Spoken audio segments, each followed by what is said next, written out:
Halo Sobat Dunia Seribu Besar, semoga Sobat selalu diberi kesehatan, panjang umur, dan rizki yang melimpah, amin. Sebelum masuk ke alur ceritanya, jangan lupa dukung channel ini ya dengan klik subscribe, like, komen, dan share, terima kasih. Mari kita lanjutkan perjalanan, Wang Lin. Sinar matahari pagi dengan lembut menyebar di seluruh bumi.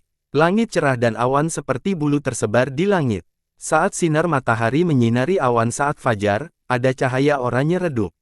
Dari jauh, itu tampak seperti dunia mimpi. Asap dan suara gonggongan anjing terdengar dari sudut penginapan. Hal-hal ini tidak terasa aneh, seolah-olah beginilah seharusnya segala sesuatunya. Beberapa anjing yang dipelihara di toko sedang bermain satu sama lain dan berlarian sambil menggoyangkan ekornya. Tak lama kemudian, suara tapal kuda yang menghantam tanah terdengar dari jarak jauh. Di perkenangan, debut beterbangan saat beberapa kuda berlari kencang. Duduk di atas kuda ada beberapa pria kekar mengenakan jubah. Mereka semua memasang ekspresi serius saat mereka berlari kencang. Saat mereka mendekat, anjing-anjing itu merengek dan menghindari jalan. Kuda-kuda itu dengan cepat lewat bersama angin. Mungkin suara kudanya begitu keras hingga menyebabkan tanah di luar penginapan bergetar, bahkan penginapan itu sendiri pun terasa bergetar. Penginapan ini sangat sederhana dan sepertinya sudah ada sejak lama. Saat ia bergetar, ia mengeluarkan suara seolah-olah ia tidak dapat menahan getaran ini. Teriakan kaget datang dari lantai 2 penginapan. Jangan khawatir, jangan khawatir. Toko lelaki tua ini telah ada di sini selama lebih dari 100 tahun, dan ini terjadi setiap kali kuda lewat. Itu tidak akan runtuh. Sebuah suara kuno bergema di seluruh penginapan. Di sudut aula duduk seorang lelaki tua bertubuh kecil mengenakan pakaian kasar. Dia memegang pipa di tangannya dan dengan santai menghisapnya. Di seberangnya, tadi malam pelayan meletakkan handuk di bahunya dan membawakan ketel air panas untuk para tamu di kamar di lantai 2. Saat ini, di kamar paling kanan di lantai 2, ada seorang pemuda yang masih mengenakan pakaiannya di tempat tidur. Seluruh ruangan dipenuhi bau alkohol. Saat kuda-kuda lewat dan ruangan bergetar, pemuda itu perlahan membuka matanya. Dia meletakkan tangannya di dahi dan melihat sekeliling dengan bingung. Aduh, keserakahan itu salah, keserakahan itu salah. Bagaimana saya bisa minum begitu banyak anggur? Pemuda itu tampak berusia 18 atau 19 tahun. Dia ramping dan berpenampilan sederhana, dan dia memancarkan aura seorang sarjana. Dia tersenyum pahit dan sakit kepala saat dia berdiri sambil memegang sisi tempat tidurnya. Dia terhuyung ke meja dan menuang secangkir teh dingin untuk dirinya sendiri. Baru setelah meminumnya dia merasa sedikit lebih baik. Sepertinya aku harus berhati-hati di masa depan agar tidak mabuk. Saya kehilangan kesadaran tadi malam. Jika saya hanya kehilangan perak saya, itu akan menjadi kecil, tetapi jika saya kehilangan nyawa saya. Pemuda itu menghela nafas dan meminum beberapa cangkir teh dingin lagi. Tepat pada saat ini, terdengar suara ketukan dari pintu dan suara pelayan bergema. Air panas, apakah tamu mau? Pemuda itu segera bangkit. Dia tampak berdiri terlalu cepat dan pusing lagi. Dia nyaris tidak bisa berbicara. Masuk. Pintu terbuka dengan derit dan pelayan masuk dengan membawa ketel. Setelah mengisi baskom dengan air panas, dia kembali menatap pemuda itu dan tersenyum. Saya telah menjadi pelayan di sini selama 3 hari. Saya belum pernah melihat orang mabuk karena arak beras di sini hanya setelah 2 cangkir. Tadi malam, tidak peduli seberapa kerasnya aku mendorongmu, kamu tidak akan bangun, dan aku harus membawamu ke sini untuk beristirahat. Adikku tidak pandai minum alkohol, jadi kamu perlu berlatih. Kudengar semua pejabat di ibu kota bisa minum 1000 cangkir tanpa terjatuh. Wajah pemuda itu menoleh sedikit ke kanan dan matanya dipenuhi rasa terima kasih. Dia bangkit dan menggenggam tangannya. Terima kasih, bangga, atas perhatianmu. Saya juga tidak tahu apa yang salah. Cangkir pertama terasa baik-baik saja, tapi begitu cangkir kedua masuk ke perutku, aku terjatuh ke tanah, mabuk. Pelayan itu mengecewakan, dan saat dia pergi dengan membawa ketel, dia tersenyum lucu. Dia memandang pemuda itu dan berkata, Anda datang ke sini untuk menguji posisi resmi, bukan? Saat kamu mabuk tadi malam, kamu bilang kamu bermimpi di mana kamu menjadi abadi. Haha, apa yang kamu katakan sangat menarik. Jika Anda punya waktu, bicaralah dengan saya lagi, itu sangat menyenangkan. Saat mereka berbicara, pelayan keluar dengan senyuman lembut. Wajah pemuda itu memerah dan dia mengomel dengan getir. Setelah pramusaji pergi, pemuda itu membasuh wajahnya dengan air panas dan menghilangkan banyak mabuknya tadi malam. Dia membuka jendela dan angin sejuk masuk bersamaan dengan cerahnya sinar matahari. Angin ini terasa sangat nyaman saat menerpa wajahnya, hal itu membuat pemuda itu menghela nafas panjang. Pemuda itu berdiri di dekat jendela dan melihat keluar sambil memeluk dirinya sendiri. Setelah mabuk tadi malam, saya benar-benar bermimpi. Mimpi itu sangat aneh, dan saya belum melupakan satupun. Mimpi itu sangat realistis, hampir mustahil untuk dipisahkan dari kenyataan. Ini sebenarnya dimulai 3 tahun yang lalu ketika paman keempat tiba. Saya bergabung dengan Sekte Hang Yue. Hehe, itu menarik, tetapi mimpi itu sepertinya belum selesai dan saya hanya ingat bergabung dengan Sekte Hang Yue. Sekte Hang Yue, bagaimana sekte seperti itu bisa ada, bagaimana bisa ada yang abadi? Cendekiawan seperti saya tidak percaya pada kekuatan hantu, kebanyakan hanya rumor yang membodohi orang. Pemuda itu memegang dan melihat cangkir di atas meja. Hati kekanak-kanakannya terlihat saat dia membentuk segel dari ingatannya dan menunjuk ke arah Cao. Mantra daya tarik. Pemuda itu tersenyum dan menunjuk ke cangkir itu. Cangkir itu tidak bergerak sama sekali, hanya diam di sana. Pemuda itu tertawa dan berkemah, mantra ini sangat menarik. Setelah bermain-main sebentar, pemuda itu menjernihkan pikiran dan membereskan barang-barangnya. Pakaian, uang, makanan kering, pena, tinta, dan bukunya semuanya ada di sana. Kemudian dia dengan hati-hati membersihkan kamar dan menunggu bau anggur hilang sebelum dia mengganti pakaian bersih. Kemudian dia meletakkan ransel bambu di punggungnya dan berjalan keluar kamar. Dia sangat pintar sejak dia masih muda, tapi kepribadiannya sangat sederhana. Dia dibesarkan di desa pegunungan, dan ini adalah pertama kalinya dia meninggalkan rumah. Tatapan baik orang tuanya mengikutinya saat dia meninggalkan desa pegunungan. Dia seperti bayi burung yang akan melebarkan sayapnya. Ruangan ini menjadi kotor dan berbau alkohol karena dia lebih memilih membersihkannya sendiri daripada membiarkan pelayan yang membawa ke sini yang melakukannya. Dia hanya makan makanan di lantai pertama dan membayar tagihannya. Lalu dia tersenyum pada pelayan sebelum pergi, menghadap matahari. Cahaya lembut menyinari tubuh dan memenuhi pemuda itu dengan sinar matahari juga. Dia memberikan perasaan yang sangat nyaman, dan orang-orang tidak bisa merasakan kasih sayang terhadapnya. Pakaiannya yang bersih dan pakaiannya yang rapi dipenuhi vitalitas. Berjalan di sepanjang jalan resmi, dia melihat ke depan, dan samar-samar dia bisa melihat ibu kota negara Zhao yang jauh. Wang Lin, kamu pasti bisa melakukannya. Ketika saya mendapat gelar, saya akan membawa orang tua saya keluar dari desa pegunungan, melayani mereka sampai tua mereka, dan membiarkan mereka menikmati kebahagiaan. Pemuda itu menarik napas dalam-dalam dan berjalan ke depan. Angin musim semi menyampaikan dan membawa keharuman bunga ke transmisi. Pakaian Wang Lin berkibar tertiup angin saat dia perlahan berjalan semakin jauh dari penginapan. Suara gonggongan anjing disebarkan oleh angin dan dikirim ke suatu tempat yang tidak diketahui. Suara yang disebarkan perlahan redup menjadi seorang remaja putra berusia 18 atau 19 tahun seringkali tidak mengetahui apa itu kelelahan. Saat Wang Lin berjalan di jalan resmi, matanya lincah. Dari waktu ke waktu, dia akan berhenti dan memandangi pegunungan dan hutan di sekitarnya seolah-olah sangat nyaman. Siang hari berlalu dengan cepat. Saat Wang Lin dengan santai berjalan di jalan, pepohonan tidak lagi lebat dan segera sebuah sungai muncul dengan sendirinya. Suara gemericik sungai terdengar bersama angin. Di Zhao, ada beberapa jalan resmi yang melewati saluran air. Sama seperti di sisi kiri Wang Lin ada gunung, dan tidak jauh di sebelah tetangganya ada sungai. Ada beberapa perahu mengalir ke sungai. Cakrawala menjanjikan angsur menjadi gelap dan awan gelap mulai berkumpul. Guntur bergemuruh di jarak jauh dan kilat bergerak di dalam awan gelap. Mereka tampak seperti ular perak. Langit cerah pada siang hari, namun sebelum malam tiba, awan memenuhi langit dan menjadi tidak dapat diprediksi. Pegunungan hijau di jarak jauh menjadi gelap karena awan gelap. Meski awannya gelap, namun tidak bisa menutupi pegunungan sepenuhnya. Dari perbincangan, gunung dan awan tampak saling bertarung. Gunung ingin menembus awan, tetapi awan ingin melahap gunung.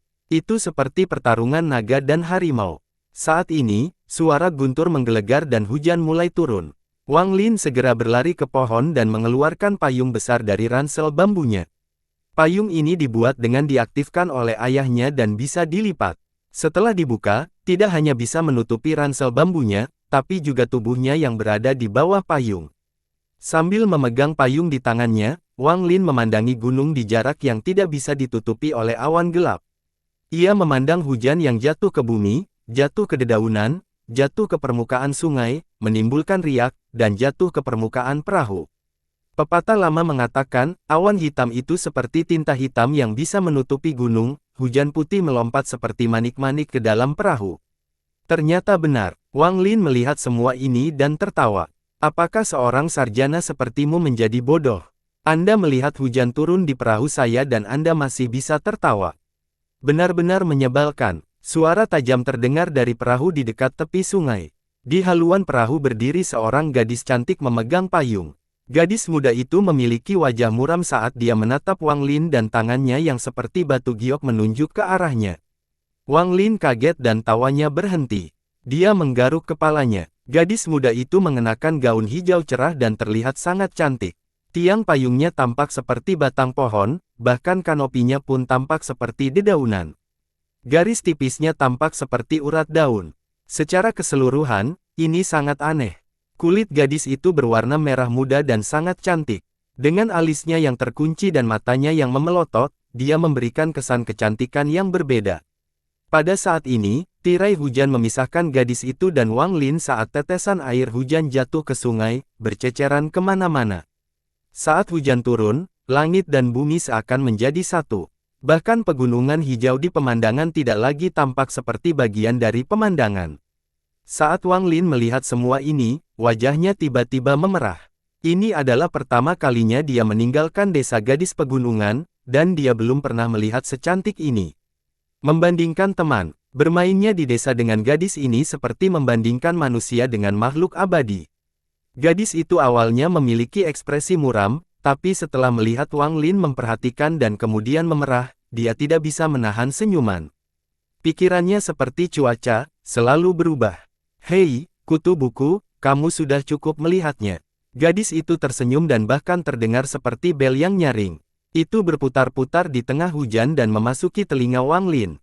Wajah Wang Lin, yang dipenuhi aura ilmiah, menjadi semakin merah, bahkan sampai pangkal telinga pun merah. Dia segera berbaring di gadis di perahu. Itu tidak sopan, kuharap Nona tidak keberatan. Tawa gadis itu menggema. Melihat ekspresi konyol Wang Lin, dia berbicara ketika suara lembut datang dari dalam perahu. Adik perempuan, saat suara itu menggema, sudut kanopi perahu terbuka oleh tangan seperti batu giok, menampilkan sosok halus gadis itu. Saat wajah gadis itu memasuki mata Wang Lin, hujan di dunia seakan berhenti. Gaun ungu dan mata seterang bulan.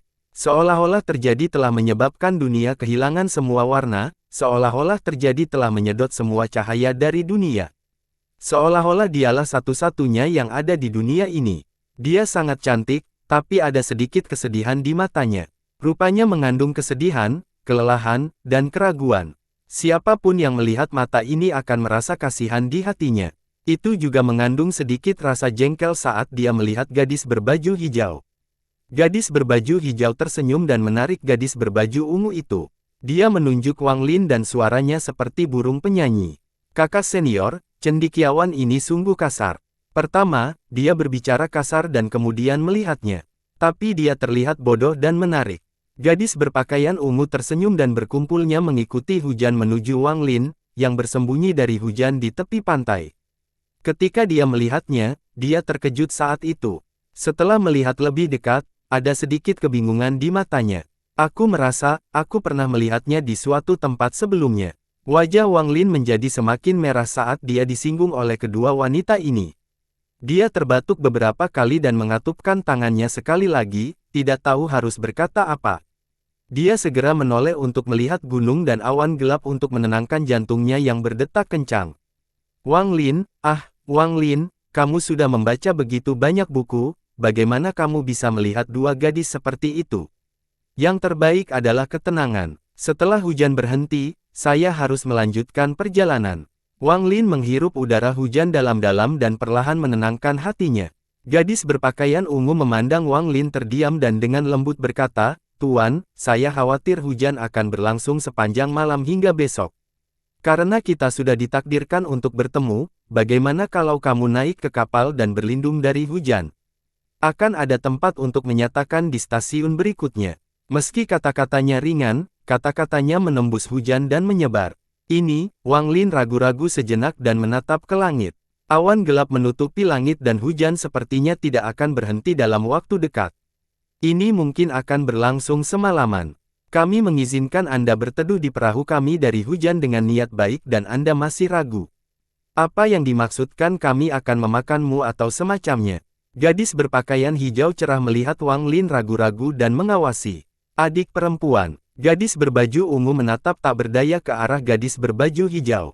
Wang Lin tersenyum pahit dan mengangguk sambil mengambil ransel bambunya.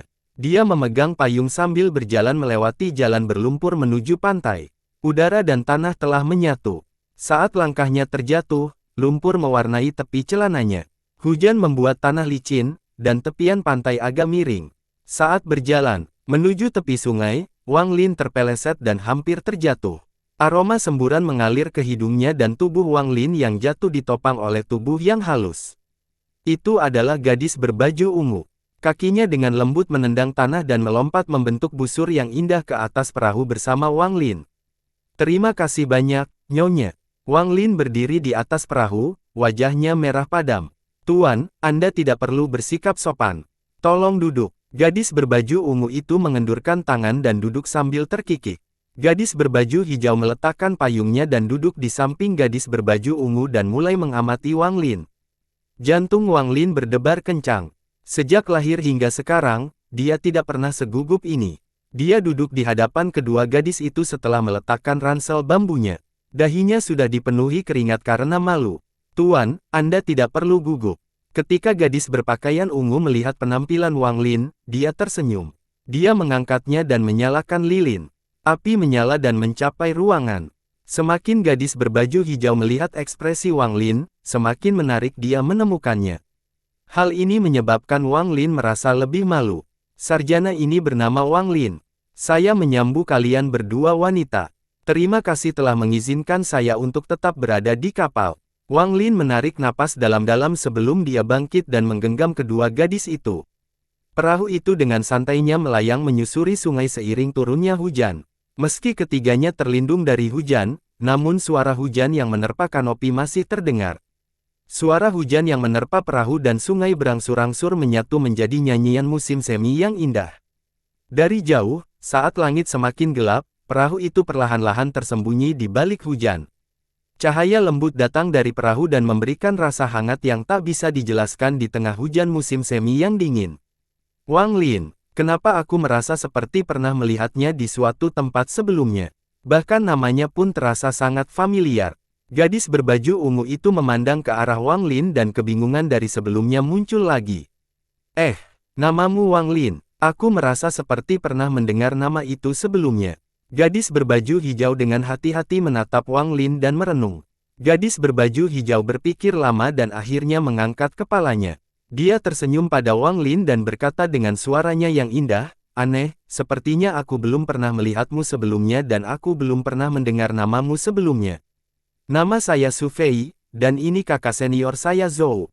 Mengenai namanya, kamu harus bertanya pada dirimu sendiri." Su Fei mengedipkan mata, terlihat sangat manis. "Yang ini bernama Zhou Rui," kata gadis berbaju ungu lembut. Masih ada kebingungan di matanya, terutama karena Su Fei pun merasa nama Wang Lin familiar. Dia tidak tahu kenapa. Seiring berjalannya waktu dan awan di langit menipis, bulan terkadang muncul tetapi akan segera tertutup kembali. Hujan semakin deras dan suara tetesan air hujan menggantikan segalanya. Angin meniupkan kelembapan dan menyebabkan api lilin bergoyang. Wang Lin merasa kedinginan, tetapi dia melihat kedua gadis itu tampak normal, seolah-olah mereka tidak memperhatikan angin dingin sama sekali. Hujan deras dan dunia di luar tirai gelap. Saat Wang Lin melihat, dia tiba-tiba mengalami kesurupan. Di tengah malam yang gelap dan sungai yang tenang, rasanya hanya perahu inilah yang tersisa. Kedua gadis cantik di perahu itu memberikan perasaan bahwa semua ini tidak nyata. Tubuh Wang Lin terasa dingin selama kesurupannya. Penglihatannya kabur dan dia merasa mengantuk, tapi dia menahan diri. Dia bersandar ke dinding dan perlahan berkata, kalian berdua menyebut satu sama lain sebagai kakak perempuan dan kakak perempuan. Nyonya Zhou juga melompat ke perahu. Membawaku. Kalian berdua harus menjadi ahli di dunia seni bela diri. Kami bukan orang-orang dari dunia seni bela diri. Kamu sungguh menarik, kutu buku. Kami adalah orang-orang yang berkultivasi menuju keabadian sejati. Suara samar itu sepertinya datang dari semakin jauh saat Wang Lin menjadi semakin mengantuk. Dia samar-samar merasa seolah-olah seseorang sedang berbicara tentang sekte Heng Yue. Apakah aku bermimpi lagi? Wang Lin menutup matanya dan pingsan. Perahu berguncang dengan lembut dan bahkan kandil pun ikut bergetar. Gadis berbaju hijau memandang gadis berbaju ungu dengan ekspresi bingung. Kakak senior, dia hanya manusia biasa. Mengapa kamu menggunakan mantra untuk membuatnya tidur? Gadis berbaju ungu memandang Wang Lin yang sedang tidur. Setelah sekian lama, dia dengan lembut berkata, saya pasti pernah melihat orang ini sebelumnya. Namun, saya tidak ingat mana. Bahkan kamu bilang namanya terdengar familiar. Wang Lin, Wang Lin. Gadis berkulit hijau cerah itu mengerutkan kening dan ada juga kebingungan di matanya. Sesaat kemudian, gadis berbaju ungu itu menenangkan kepalanya dan menghela nafas. Lupakan saja, jangan memikirkan masalah ini. Mungkin kita pernah bertemu di kehidupan sebelumnya.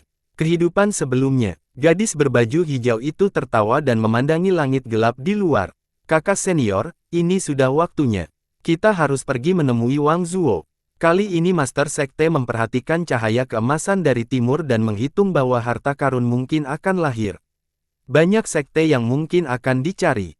Meskipun tingkat pemikiran kami tidak cukup tinggi untuk berpartisipasi, ini akan menjadi pengalaman yang baik. Gadis berbaju ungu dengan lembut mengangguk dan bangkit bersama gadis berbaju hijau. Saat mereka hendak pergi, dia menoleh untuk melihat Wang Lin seolah dia ingin mengukir apa yang terjadi di dalam hatinya. Saat dia hendak pergi, gadis berbaju ungu itu ragu-ragu sejenak. Gadis berbaju hijau telah meninggalkan perahu dan terbang menggunakan mantra atraksi. Kakak senior, ayo kita pergi. Suara gadis itu bergema di tengah hujan. Gadis itu melihat tubuh Wang Lin yang gemetar dan menyusut ke sudut dan berjalan diam-diam. Tangannya yang seperti batu giok menyentuh tas pegangannya dan mantel tebal muncul di genggamannya. Dia dengan lembut menutupi Wang Lin dengan mantel dan selimut. Itulah kehidupan lampau. Gadis itu menghela nafas dan pergi. Hujan menjadi semakin deras. Hujan turun saat perahu yang sepi itu mengapung di sungai, memberikan perasaan yang tak bisa dijelaskan. Inilah aura kesepian. Riak bergema di udara saat perahu hanyut menelusuri sungai. Perahu itu perlahan-lahan melaju semakin jauh dan perlahan menghilang di malam yang sepi. Hanya lampu redup di perahu yang masih terlihat bergoyang di kegelapan. Dari perjumpaan, api yang bergoyang-goyang dari perahu itu seperti daun kesepian yang mengapung di sungai yang perlahan-lahan mengarungi menuju akhir mimpi. Suara hujan yang menerpa perahu terus berlanjut, tetapi Wang Lin sedang bermimpi indah di bawah kanopi. Mantel di sekujur tubuhnya memiliki aroma samar yang masuk ke hidungnya dan dibawa ke dalam mimpinya. Su Fei, kakak senior Zhou Xi, Wang Zuo, Wang Hao, Zhang Hu, gumam Wang Lin dalam tidurnya. Jika kedua gadis itu tidak pergi dan mendengar kata-kata Wang Lin, mereka akan terkejut. Tapi sekarang mereka tidak bisa mendengarnya. Impian Wang Lin seperti kehidupan lain. Dalam mimpi itu, dia melihat Su Fei di Sekte Heng Yue dan juga kakak senior Zhou. Di gunung Sekte Heng Yue, ada juga seekor burung putih yang melintas. Setelah sekian lama, nyala lilin kecil itu menetap angsur padam dan menyatu dengan malam. Hujan berhenti dini hari. Cakrawala menjanjikan angsur cerah, tapi belum sepenuhnya. Menghilangkan kegelapan, dunia masih redup, dan sepertinya membuat mood orang-orang pun ikut redup. Hujan semalaman menyebabkan air sungai naik sedikit lebih tinggi.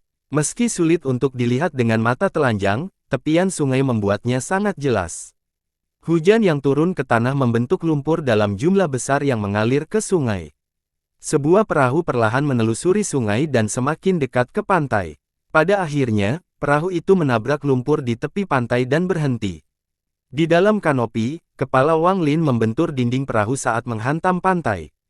Dia membuka matanya karena kesakitan dan kebingungan saat dia perlahan mengingat apa yang terjadi tadi malam. Namun, melihat sekelilingnya, kedua gadis sebelumnya telah hilang tanpa jejak. Tadi malam seperti mimpi, sosok cantik kedua gadis itu masih melekat di benak Wang Lin. Apakah itu ilusi? Wang Lin bingung dan melihat mantel yang menutupi dirinya. Jelas itu milik seorang gadis. Dia perlahan-lahan terbangun. Namun, dalam pemahamannya, selain sosok kedua gadis itu, ada juga mimpi yang sangat nyata. Dia melihat kedua gadis itu dalam mimpi itu. Semua ini sangat membingungkan Wang Lin. Tempat lilin telah ada beberapa waktu lalu. Hal ini membuat bagian dalam kanopi hampir tidak terlihat. Setelah sekian lama, Wang Lin keluar dari kanopi dan melihat dunia yang redup. Lingkungan sekitar penandanya, jadi dia tidak bisa melihat terlalu jauh. Anginnya kencang, dan meski dingin, dia juga bisa mencium aroma tanah. Dia menghela napas dalam-dalam. Mungkin itu hanya mimpi. Wang Lin berdiri di haluan. Setelah hujan berhenti, kawasan itu menjadi sangat sunyi. Keheningan ini membuat seolah-olah hanya Wang Lin yang tersisa di dunia ini. Melihat sekelilingnya, Wang Lin merasakan rasa nyaman menyebar dari tubuhnya karena alasan yang tidak diketahui. Saat dia melihat ke langit yang redup, rasa kesepian ini menjadi semakin kuat.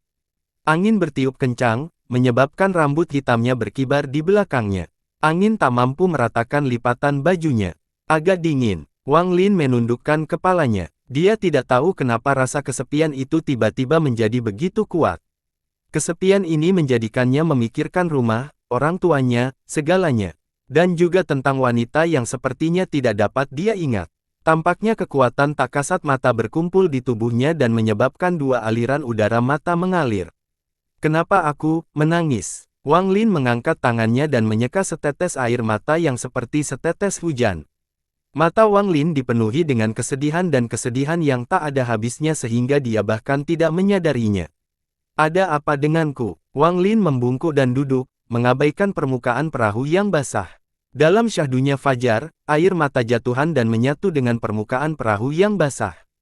Perasaan ini, seolah dia satu-satunya yang tersisa di dunia, sangat familiar baginya. Seolah-olah dia sudah merasakan hal ini sejak lama, berjalan diam-diam melintasi dunia dan menikmati rasa kesepian ini sendirian. Wang Lin secara bertahap memasuki keadaan kesurupan seolah-olah ada jurang maut di hadapannya. Jurang ini memiliki daya isap yang tak ada habisnya yang seolah mampu menyeret langit turun ke dalamnya.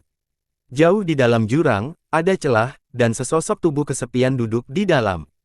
Tempat itu juga sangat sepi, hanya terdengar suara hisapan saja.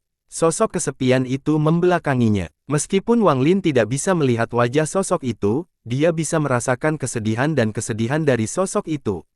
Dalam keadaan kesurupan, dia melihat seorang pria muda berpakaian putih dengan rambut putih berjalan diam-diam melewati bintang-bintang. Sosoknya pun memunculkan rasa kesepian. Dia melihat banyak hal, dan air mata dari matanya perlahan-lahan turun. Kesedihan ini datang dari jiwanya dan dunia ini. Seolah-olah dunia ini adalah jiwanya, mimpinya. Pada saat ini, dia menemukan rasa keheningan dan kesepian yang familiar di sini. Di bawah langit yang redup, Wang Lin memandangi air untuk waktu yang sangat lama. Baru setelah angin dingin bertiup lagi, menyebabkan dia merasa sangat kedinginan, dia tanpa sadar mengangkat tangan kirinya dan menunjuk ke kandil tidak jauh dari situ. Lilin itu perlahan menyala. Wang Lin sendiri bahkan tidak menyadarinya. Matanya dipenuhi kesedihan dan kesedihan yang datang entah dari mana seolah abadi. Dalam keheningan dan keremangan ini, kandil yang menyala perlahan menerangi area sekitarnya sambil berkedip-kedip. Meski lemah, namun memberikan rasa hangat saat berjuang untuk terbakar. Melihat dari jauh, sosok di atas kapal itu memberikan kesan sedih. Seiring berjalannya waktu, langit berangsur-angsur bersinar. Kegelapan tersebar dari bumi, sungai, dan perahu. Lingkungan sekitar berangsur-angsur menjadi cerah dan apa yang ada di kejauhan menjadi jelas. Hanya awan hitam yang bergulung-gulung yang masih bergerak melintasi langit. Seekor burung yang tampak seperti titik terbang dari gunung dan bergegas menuju awan hitam. Setelah menembus, ia terbang beberapa kali sebelum terbang menuju Wang Lin. Segera, burung itu mendekat dan Wang Lin mengangkat kepalanya untuk melihat burung putih itu. Burung putih itu sepertinya menatap Wang Lin. Wang Lin bisa melihat jejak kesedihan, dan itu mengejutkannya ketika burung itu menghilang di kejauhan. Saat burung itu pergi, kesedihan di hati Wang Lin perlahan menghilang. Api di kandil perlahan padam. Apa yang salah dengan saya? Wang Lin sepertinya sudah terbangun dan menatap setetes air mata yang masih ada di jarinya. Dia menyaksikan setetes air mata jatuh. Setelah sekian lama, Wang Lin berdiri dan mengemasi barang-barangnya dengan kebingungan dan kesedihan yang tak bisa dijelaskan. Dia memasukkan mantel gadis itu ke dalam ranselnya dan berjalan keluar dari perahu. Saat dia keluar dari perahu, dia melihat kembali ke perahu sebelum berjalan ke kejauhan. Namun, pada saat ini, suara gemuruh datang dari awan yang bergulung di kejauhan. Saat suara mengejutkan ini terdengar, Wang Lin tanpa sadar mendongak dan melihat pemandangan yang tak terbayangkan. Sinar pancaran cahaya yang seolah mampu menembus langit melintas menembus awan hitam. Salah satu sinar cahaya tiba-tiba berhenti di atas Wang Lin, memperlihatkan seorang wanita mengenakan pakaian biru. Dia menunduk dan tatapannya bertemu dengan tatapan Wang Lin. Kebingungan muncul di matanya. Seorang pemuda tampan berjalan keluar dari sinar cahaya lainnya dan dengan lembut bertanya, "Ada apa, saudari muda Liu?" "Tidak ada, aku merasa seperti aku pernah melihat pelajar itu di suatu tempat sebelumnya." Wanita itu menggelengkan kepalanya dan terbang ke kejauhan. "Seorang manusia biasa, kita harus segera menemui guru dan pergi ke tempat yang mengeluarkan cahaya keemasan." Pria muda itu memandang Wang Lin sebelum menariknya dan menatap wanita itu. Wang Lin menatap ke langit dan dua sinar cahaya menghilang di kejauhan. "Siapa dia? Sangat familiar, gumam Wang Lin, merasakan sengatan sakit di hatinya. Ini menyatu dengan kesedihan yang tak dapat dijelaskan dan berubah menjadi kekuatan aneh yang menyebabkan napas Wang Lin menjadi tergesa-gesa dan wajahnya menjadi pucat. Tubuhnya terhuyung dan dia mundur beberapa langkah saat dicampur ke arah karbon dioksida runtuh. Tangannya menekan dada tempat rasa sakit yang menyengat itu berasal. Rasa sakit menyapu dirinya seperti air pasang. Itu adalah rasa sakit yang tak terkatakan, jantung seolah terkoyak, dan rasa melankolis muncul. Semua ini datang dari wanita yang terbang melintasi angkasa. Wanita itu sepertinya ada dalam pikiran Wang Lin. Selama bertahun-tahun yang tak terhitung banyaknya, namun pikiran yang menyertai sosok itu sangat rumit. Setelah sekian lama, semburat warna kembali ke wajah Wang Lin. Dia menarik napas berat dan menutup matanya. Jadi yang abadi benar-benar ada. Kalau begitu, apakah mimpiku benar-benar mimpi? Wang Lin merenung dengan tenang sambil berdiri di atas tanah lembab setelah hujan. Baru setelah langit benar-benar cerah, dia membuka matanya dengan sinyal dan berjalan ke depan tanpa suara. Apakah aku memimpikannya yang abadi atau apakah aku bermimpi yang abadi? Wang Lin tidak mengerti. Seolah-olah mimpi mabuk sebelumnya telah mengubah jalan hidupnya. Wang Lin melangkah ke jalan utama dan berjalan menuju ibu kota sekali lagi. Dia tidak lagi memiliki keinginan untuk mengamati sekeliling tetapi berjalan diam-diam dengan ransel bambu di punggungnya. Langkah kaki menyebabkan suara berderak bergema saat dia berjalan. Matahari terbit, matahari terbenam. Wang Lin berjalan di sepanjang jalan resmi sepanjang hari. Ketika dia lelah, dia akan duduk di samping dan mengambil makanan kering untuk dimakan. Setelah istirahat sebentar, dia melanjutkan perjalanannya. Ketika suara kuda dan kereta terdengar dari kejauhan, Wang Lin akan menghindar ke samping. Hanya setelah kereta atau lewat kuda barulah dia kembali ke jalan raya. Dalam sekejap mata, 7 hari berlalu. Selama 7 hari ini, tubuh lemah Wang Lin berjangka angsur menjadi lebih kuat. Dari matahari terbit hingga terbenam, Wang Lin berjalan di jalan raya. Jika ada penginapan di jalan, dia akan beristirahat. Atau jika dia bisa melihat asap dari sebuah desa saat matahari terbenam, maka itu akan lebih baik lagi. Wang Lin merasa lebih nyaman daripada tinggal di penginapan. Namun, seringkali, Wang Lin memiliki ilusi bahwa dialah satu-satunya yang tersisa di dunia setelah matahari terbenam. Dia akan mencari tempat berteduh di sepanjang jalan dan menutupi dirinya dengan pakaian tebal. Kemudian dia menghitung bintang di langit sambil memikirkan kehangatan rumahnya dan orang tuanya saat dia perlahan tertidur. Api yang dia mulai berderak di hadapannya dan perlahan padam. Asap membubung ke udara dan seolah menyatu dengan langit. Angin di malam hari terasa dingin dan seringkali membangunkan Wang Lin. Setiap kali dia bangun, dia akan melihat sekeliling yang sunyi. Dia merasa sangat familiar dengan kegelapan ini dan dia tidak takut. Sebaliknya, kepalanya menjadi tenang saat dia melihat sekelilingnya sebelum tertidur kembali. Saat itu adalah musim hujan di negara Zhao. Sekalipun hujan berhenti, langit akan tertutup awan tebal dan guntur akan menggema. Hujan seringkali berhenti selama setengah hari sebelum turun lagi. Pada senja hari ke-8, Wang Lin menopang payungnya dan menggerakkan maju sambil tersenyum masam. Hujan turun di luar payungnya dan guntur bergemuruh. Meski hari baru senja, namun langit sudah gelap. Suatu hari perjalanan lagi dan saya akan mencapai ibu kota, tetapi hujan ini semakin deras. Udara menutupi tanah, sehingga saat hujan turun, tetesan udara akan memantul ke tanah dan mendarat di pakaiannya. Jubah hijaunya menjadi basah kuyup dan terus-menerus menyedot panas di tubuhnya. Ini perlahan membuat Wang Lin merasa sangat kedinginan. Saat angin lembab, rasa dinginnya menusuk tulang. Wang Lin meletakkannya dan meletakkan payungnya untuk menutupi sebagian besar ransel bambunya. Ada buku dan makanan kering di dalamnya, beserta pakaian penggantinya. Hal-hal itu tidak bisa basah kuyup. Wang Lin dengan cepat berjalan melewati hujan dan mencari tempat berlindung. Di kejauhan, samar-samar dia melihat bentuk sebuah rumah. Dia tidak punya waktu untuk melihat lebih dekat, tapi Wang Lin menyangga payungnya dan berjalan mendekat. Ketika dia mendekat, dia melihat bahwa itu adalah kuil yang ditinggalkan. Suara berderit bergema di malam hujan ini, menimbulkan perasaan seram saat masuk ke telinga. Kuil itu tidak besar dan rusak. Ada 2 pintu ke kuil, 1 tertutup. Cat merah di pintu sudah pudar dan cincin di pintu sudah berkarat. Hujan berkumpul di cincin berkarat dan menetes ke bawah. Pintu candi lainnya rusak parah. Meski masih sedikit tersambung ke bingkai, namun sudah tidak bisa ditutup lagi. Itu terus-menerus bergoyang di bawah angin dan hujan, mengeluarkan suara berderit yang didengar Wang Lin. Saat angin dan hujan semakin besar, pintu itu bergoyang semakin keras seolah-olah akan terlepas dari kusennya. Wang Lin dengan cepat berjalan mendekat dan melihat ke kuil sebelum masuk. Halaman kuil menutupi kerikil dan rumput pembohong. Angin dan hujan menyebabkan ilalang bengkok, dan gemeretak air hujan bercampur dengan derit pintu. Ada kilatan petir diikuti gemuruh guntur yang terjadi di dunia, memungkinkan Wang Lin melihat segala sesuatu di dalam kuil. Wang Lin berseru dan tanpa sadar mundur beberapa langkah. Dia melihat beberapa kerangka putih di tepi candi. Jantungnya berdebar kencang dan wajahnya pucat, namun hujan semakin deras. Dia mengatupkan giginya dan mengabaikan tulang-tulang orang yang telah meninggal di sini beberapa tahun yang lalu saat dia berjalan ke dalam kuil. Sebuah patung besar setinggi puluhan kaki ada di dalam candi. Mustahil untuk melihat penampakannya, dan warnanya sudah lama memudar. Itu rusak di mana-mana. Ada air di dalam kuil.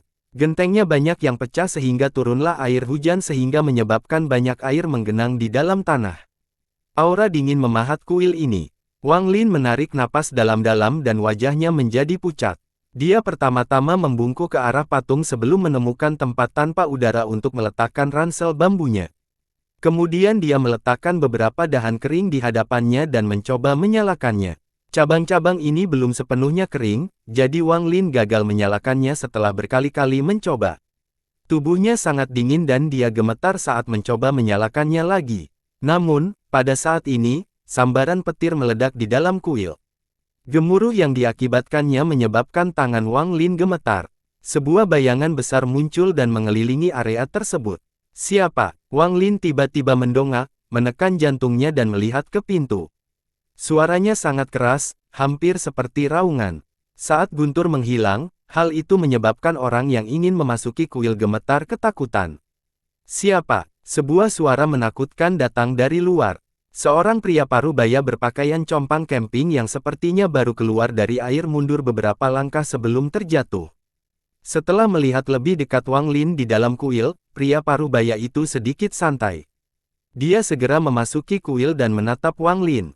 Lalu dia dengan penuh semangat menamparkan dadanya dan meraung ke arah Wang Lin. Kamu menakutiku. Wang Lin terkejut saat itu dan menunjukkan senyuman masam. Dia santai dan kemudian memegang tangannya pada pria parubaya itu dan meminta maaf. Malam gelap dan saya tidak bisa melihat dengan jelas. Guntur juga datang terlalu tiba-tiba, jadi kuharap kakak tidak keberatan. Pria parubaya itu bersinar, dan setelah berkemah sebentar, dia tidak lagi memperhatikan Wang Lin. Dia duduk miring dan merogoh lengan bajunya untuk mengambil setengah kaki ayam yang basah. Saat melihatnya, dia menangis. Tangisannya sangat sedih di malam hujan ini, dan hal ini menyebabkan Wang Lin merasa merinding. Wang Lin menjauh dan akhirnya menyalakan dahan di depannya. Di bawah kelap-kelip api, segala sesuatu di dalam kuil menjadi lebih jelas. Pria parubaya itu menangis dan menangis sambil menggigit kaki ayam yang basah sebelum dia mulai tersenyum. Lalu dia tertawa keras, yang mengejutkan Wang Lin. Orang gila. Wang Lin menjauh. Jika bukan karena hujan di luar, dia pasti memilih pergi. Meski bersebelahan dengan jalan resmi, jika ada orang gila yang muncul di tengah malam hujan, tetap saja terasa dingin.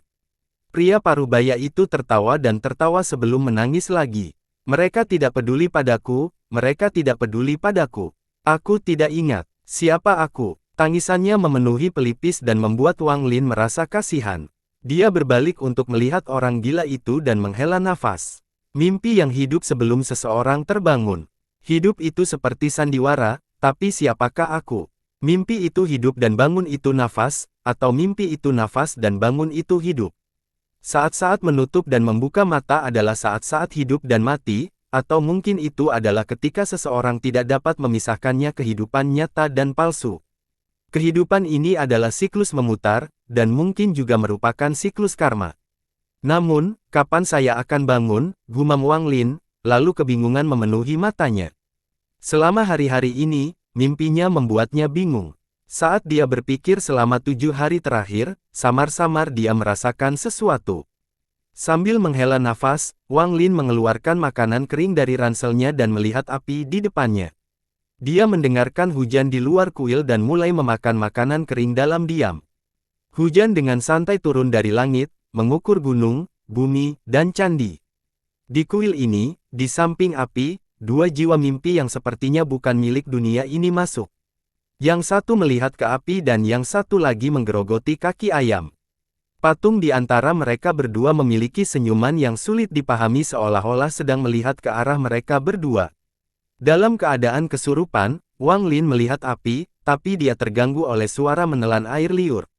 Dia melihat sekeliling dan melihat pria parubaya tidak jauh dari sana sedang melihat makanan kering di tangan. Pria parubaya itu terus-menerus menjilat dan menampilkan ekspresi cemberut. Melihat pria itu, Wang Lin tersenyum. Saat ini, dia tidak merasa pria parubaya itu adalah orang asing, dia hanya merasa kasihan. Ini dia. Wang Lin mengeluarkan makanan kering dari ransel bambunya dan memberikannya kepada pria parubaya itu. Mata pria parubaya itu melebar, dan setelah menelan ludahnya, dia mendekat. Dia mengambil makanan kering itu dan memadatkannya hanya dalam 2 gigitan. Enak, enak. Raja ini makan belum selama beberapa hari. Kenapa aku menyebut diriku Raja? Pria parubaya itu membekukan dan menenangkan kepalanya. Dia tidak lagi membengkokkan dan menatap Wang Lin dengan sedih. Wang Lin mengeluarkan beberapa potong makanan kering lagi dan menyerahkannya. Dia dengan lembut bertanya, "Siapa namamu? Mengapa kamu di sini? Di mana keluargamu?" Pria parubaya itu memberikan alasan yang tidak dapat diungkapkan dengan kata-kata. Semakin dia kontak melakukan dengan pria parubaya ini, semakin kuat perasaannya. Seolah-olah mereka sudah saling kenal sebelumnya, dan sekarang ada perasaan bersalah di hati. Pria parubaya itu mengambil makanan kering dan hendak makan. Dia dikejutkan oleh kata-kata Wang Lin dan kemudian mulai menangis ketika dia melihat makanan kering di tangannya. "Saya tidak tahu siapa nama saya. Ketika saya bangun, saya berada di pegunungan. Saya tidak dapat memikirkan apapun. Cahaya keemasan, saya ingat terbangun dikelilingi oleh cahaya keemasan dan banyak orang mencoba mengejarnya, tapi mereka tidak bisa menemukanku." Pria parubaya itu menangis dan suaranya menjadi kabur. Tatapan Wang Lin menjadi lebih lembut. Melihat pria itu melahap makanan keringnya, yang tidak banyak tersisa, dalam beberapa gigitan lagi, dia menahan sakit kepalanya dan tersenyum. Dia kemudian mengeluarkan kantong airnya dan menyerahkannya kepada orang gila itu. Pria parubaya itu meminum beberapa suap besar dan kemudian cegukan. Dia memandang Wang Lin yang tersenyum dan menyerahkan kaki ayam yang ada di tangannya. "Ini dia, kaki ayam ini sudah tidak enak lagi." Wang Lin tersenyum dan mengambil kaki ayam itu. Dia tidak membungkusnya tetapi membungkusnya dan memasukkannya ke dalam ranselnya. Hujan di luar kuil semakin deras, disertai gemuruh guntur dan kilat menyambar. Pintu kuil terus memutar mengikuti angin dan terkadang membentur tembok. Selain suara berderit, kini juga terdengar suara gedoran pintu ke dinding. Seluruh dunia menjadi gelap, hanya api di kuil yang bocor. Itu adalah cahaya redup di dunia yang gelap ini. Wang Lin dan pria parubaya itu duduk di sebelah api setinggi. Kehangatan perlahan muncul di balik pakaian basah mereka. Wang Lin melihat ke arah api dan dengan lembut berkata, mungkin ada baiknya jika tidak mengetahui dirimu sendiri. Kadang-kadang bahkan jika Anda tahu siapa diri Anda tidak bisa tidak berpikir Anda berada dalam mimpi orang lain. Saya telah banyak bermimpi akhir-akhir ini, dan mimpi itu sangat nyata, saya tidak dapat memisahkannya dari kenyataan. Pria parubaya itu meminum seteguk udara dan mengompol sambil mengompol. Kata siapa? Coba pikirkan betapa menyakitkannya tidak mengetahui siapa diri Anda. Kalau itu aku, tidak masalah jika itu mimpi, asalkan aku bahagia. Selama aku bahagia, semuanya baik-baik saja. Mata Wang Lin bertanya. Kata-kata pria itu menyentuh hatinya. Selama aku bahagia, maka semuanya baik-baik saja. Impianku adalah lulus ujian-ujian sehingga orang tuaku dapat memiliki kehidupan yang baik dan tidak dipandang rendah oleh kerabat kami. Wang Lin merenung dalam diam untuk waktu yang lama, lalu mengangguk. Wang Lin mendongak. Dia memasukkan lebih banyak kata-kata kering ke dalam api dan bertanya, siapa kamu? Apa impianmu? Pria parubaya itu menguap dan tampak kedinginan. Ketika dia mendengar Wang Lin, dia tiba-tiba menjadi bersemangat dan mulai berbicara dengan penuh semangat. Aku punya banyak mimpi. Saya ingin banyak batu roh. Saya ingin banyak perak. Aku ingin banyak makanan enak. Sambil berbicara dia menelan ludah. Apa itu batu roh? Wang Lin terkejut. Batu roh. Aku bilang, batu roh, tapi apa itu batu roh? Pria parubaya itu juga terkejut. Dia menggaruk kepalanya dan menatap Wang Lin. Wang Lin diam-diam merenung sebentar dan kemudian tersenyum. Dia tidak bertanya lagi dan mulai berbicara dengan orang gila itu. Keduanya sepertinya memiliki kata-kata yang tak ada habisnya untuk diucapkan satu sama lain. Orang gila itu awalnya curiga, tetapi semakin banyak dia berbicara, dia menjadi semakin bersemangat. Dia tidak tahu kenapa, tapi Wang Lin memberikan perasaan hangat, seperti seorang kerabat. Angin di luar menderu-deru dan sesekali bertiup ke dalam kuil, menyebabkan api berkedip-kedip. Itu juga akan membuat mereka merinding, tapi tidak lagi membuat mereka berdua merasa kedinginan. Bahkan senyuman yang sulit dipahami dari patung di belakang mereka perlahan melembut. Rasa hangat memaku kuil dan menghilangkan rasa dingin di sini. Saat itu sudah larut malam, namun bukan saja hujan tidak berhenti, namun malah semakin deras. Api di hadapan Wang Lin perlahan melemah karena tidak ada kata-kata kering yang ditambahkan, jadi seperti api itu bisa padam kapan saja. Aku akan menyusun sebuah rahasia. Saya tidak pernah menceritakan rahasia ini kepada orang lain, kata pria parubaya itu kepada Wang Lin secara misterius. Wang Lin memandangnya dan mengangguk sambil tersenyum. Dia menampilkan ekspresi menarik. Pria parubaya itu mencetak tangan ke hadapan Wang Lin. Lihat di sini. Apa yang kamu lihat? Pria parubaya itu menunjuk pada pemahaman tangan dan menjadi lebih sombong. Namun, selain kotor, tidak ada apapun di sana. Wang Lin melihatnya sebentar dan menggelengkan kepalanya. Kamu tidak bisa melihat apapun. Tidak mungkin, tunggu dan biarkan aku mandi. Pria parubaya itu dengan cepat berlari ke air di kuil dan memperhatikan lengan kanannya. Kemudian dia kembali ke Wang Lin, mengangkat tangannya lagi, dan secara misterius berbisik, kamu melihatnya sekarang. Ekspresi Wang Lin berubah aneh dan membekukan kepalanya lagi. Dia memang tidak melihat apapun. Pria parubaya itu menjadi marah dan meraung ke arah Wang Lin. Lihatlah lebih dekat, lebarkan matamu dan lihatlah. Kamu, bagaimana kamu tidak bisa melihat? Kamu pembohong, kamu melihatnya dengan jelas. Wang Lin mengusap keningnya dan memegang tangan kanan pria parubaya itu di depan matanya. Setelah melihatnya sebentar, dia tersenyum dan mengangguk, saya melihatnya, saya memang melihatnya. Hehe, aku baik-baik saja kan? Aku akan menemukan orang ini. Dia seharusnya mengenalku. Pria parubaya itu duduk di samping dan memegang lengannya. Dia perlahan menjadi menebak. Saya perlu ditempatkan. Samar-samar aku merasa dia berjanji akan menjagaku. Dia berjanji akan mengajakku bermain, tapi dia pergi. Tidak ada lagi yang peduli padaku. Hanya aku yang tersisa. Aku akan dipasang. Saya harus melakukannya. Saat dia berjongkok, ekspresi meredup dan dia membeku sambil melihat lengannya.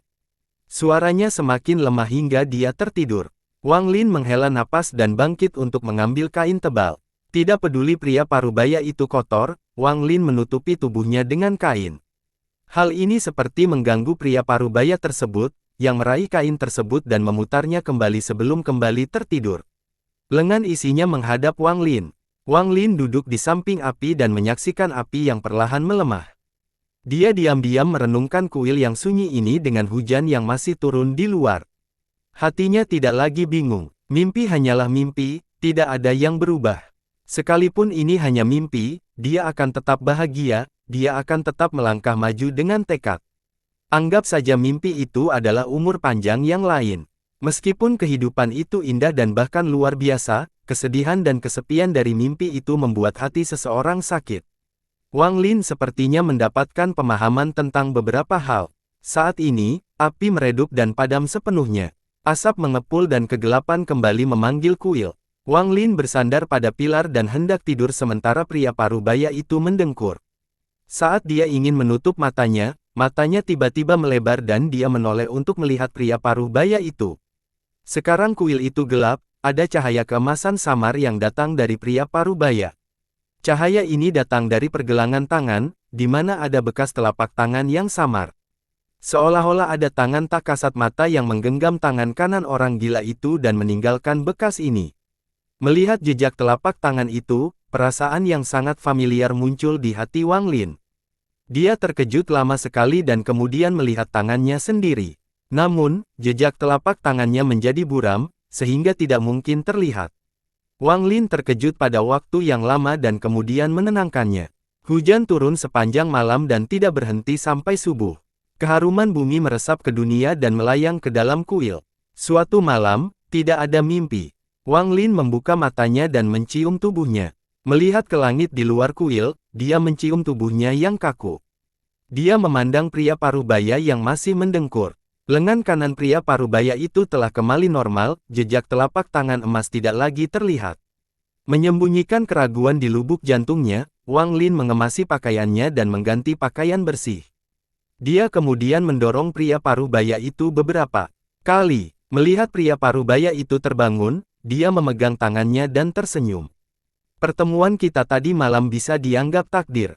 Namaku Wang Lin. Saya masih harus mengikuti ujian kekalahan, jika kita bisa. Saat Wang Lin berbicara, dia berhenti. Orang gila itu menundukkan kepalanya dan tampak kecewa. Setelah merenung sebentar, Wang Lin menyimpan makanan kering untuk 1 hari dan mengeluarkan sisanya. Dia meletakkannya di depan orang gila itu dan berbisik, "Saya harus pergi, Anda pasti dapat menemukan orang itu." Entah kenapa, dia merasa enggan. Dia memandang pria parubaya itu sebelum menghela napas dan keluar dari kuil. Namun, sebelum dia keluar dari pintu, dia mendengar orang gila itu menangis. "Mereka semua meninggalkanku. Dia pergi dan kamu pun pergi. Tidak ada yang peduli padaku." Langkah kaki Wang Lin berhenti dan dia melihat ke langit di luar. Setelah beberapa saat, dia berbalik dan melihat pria parubaya yang menangis di dalam kuil. Dia dengan lembut berkata, Aku merindukan seorang tukang buku. Kamu sudah agak tua, tapi seharusnya tidak ada masalah." Saat ini, Wang Lin tidak tahu bahwa apa yang dia katakan seperti siklus diwujudkan. Dulu ketika dia pertama kali melihat orang gila itu, dia samar-samar merasa seperti pernah melihatnya sebelumnya. Itu terjadi pada percobaan manusia di Tanah Jatuh, di mana dia melihat versi lain dari dirinya dan tukang buku yang mirip dengan pengurus rumah tangga. Orang itu memegang anggur dan terus-menerus mengirimkan uang untuk anggur tersebut. 1. Agak seperti seorang pelayan. Seperti ada banyak jenis pelayan yang berbeda di mana gelarnya hanya subjek plus laki-laki yang terkait. Mereka membantu orang dengan mata pelajaran terkait dan juga menjadi muridnya, karena mereka mendapatkan pengetahuan tentang mata pelajaran tersebut sebagai ketidakseimbangannya. Pada saat ini, ada banyak sarjana dari desa, kota kecil, dan kota besar di seluruh negara Zhao menuju ke ibu kota untuk ujian pemerintahan. Mereka sendirian, seperti Wang Lin, atau dalam kelompok 3 hingga 5 orang, menuju ke 49 ibu kota provinsi. Baru setelah lulus ujian ini mereka dapat berangkat ke kota Shu untuk mengikuti ujian kedua. Kota Shu menjadi terkenal karena satu orang. Namanya Su Dao, negara kepala sarjana Zhao. Keberadaannya menyebabkan kota Shu menjadi ibu kota ulama di negara Zhao. Orang yang paling menonjol dalam ujian di kota Shu akan menjadi Shu terpilih. Semua Shu terpilih akan pergi ke ibu kota Zhao, di mana mereka akan terbang ke langit atau pergi diam-diam. Wang Lin berjalan sepanjang jalan, membawa harapan dari orang tuanya dan visinya sendiri tentang masa depan. Di belakangnya ada pria parubaya, yang kini mengenakan baju baru. Dia membawa ransel bambu di punggungnya dan dia menyenandungkan lagu yang dia dengar di suatu tempat yang tidak diketahui. Dia terlihat sangat santai. Langit kelabu, tapi tidak ada hujan. Namun jejak air di jalan resmi mengeluarkan aura dingin. Tanah dan udara seolah menyatu sehingga membuat jalan menjadi sangat berlumpur. Awalnya, hanya membutuhkan waktu setengah hari lebih sedikit untuk mencapai kota, tetapi Wang Lin dan pria parubaya tidak melihat kota itu sampai senja. Matahari terbenam mengeluarkan pancaran cahaya oranye yang menembus awan dan mendarat di kota. Sekilas, itu memberi kesan jalan menuju akhir. Akhirnya sampai. Wang Lin menghela nafas panjang dan menyeka keringat di dahinya. Dalam perjalanannya, dia mengalami banyak hal. Kalau dipikir-pikir lagi, bahkan dia merasa itu sangat aneh. Keberuntungan besar, kota ini ada di depan kita. Kami akan tinggal di sana untuk sementara waktu. Wang Lin tersenyum dan menatap petugas buku di belakangnya. Saya tidak suka nama itu. Pria parubaya itu mengkonsolidasikan isi perutnya dengan ekspresi pahit. Menurutku itu sangat bagus, nama itu bagus. Wang Lin tertawa dan memimpin Big Fortune ke gerbang kota.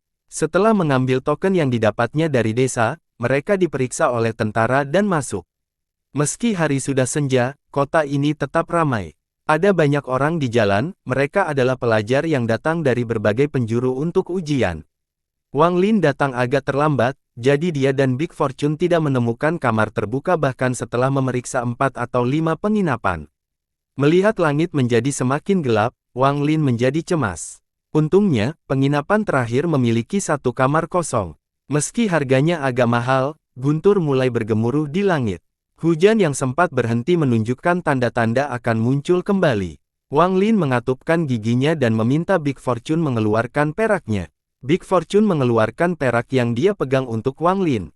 Hatinya sakit saat dia mengambil sedikit dan dengan enggan menyerahkannya sambil membungkuk pada dirinya sendiri. Tidak banyak perak. Sakit hati, sepertinya aku pernah mengalami sesuatu sebelumnya dan tahu bahwa perak itu sangat penting.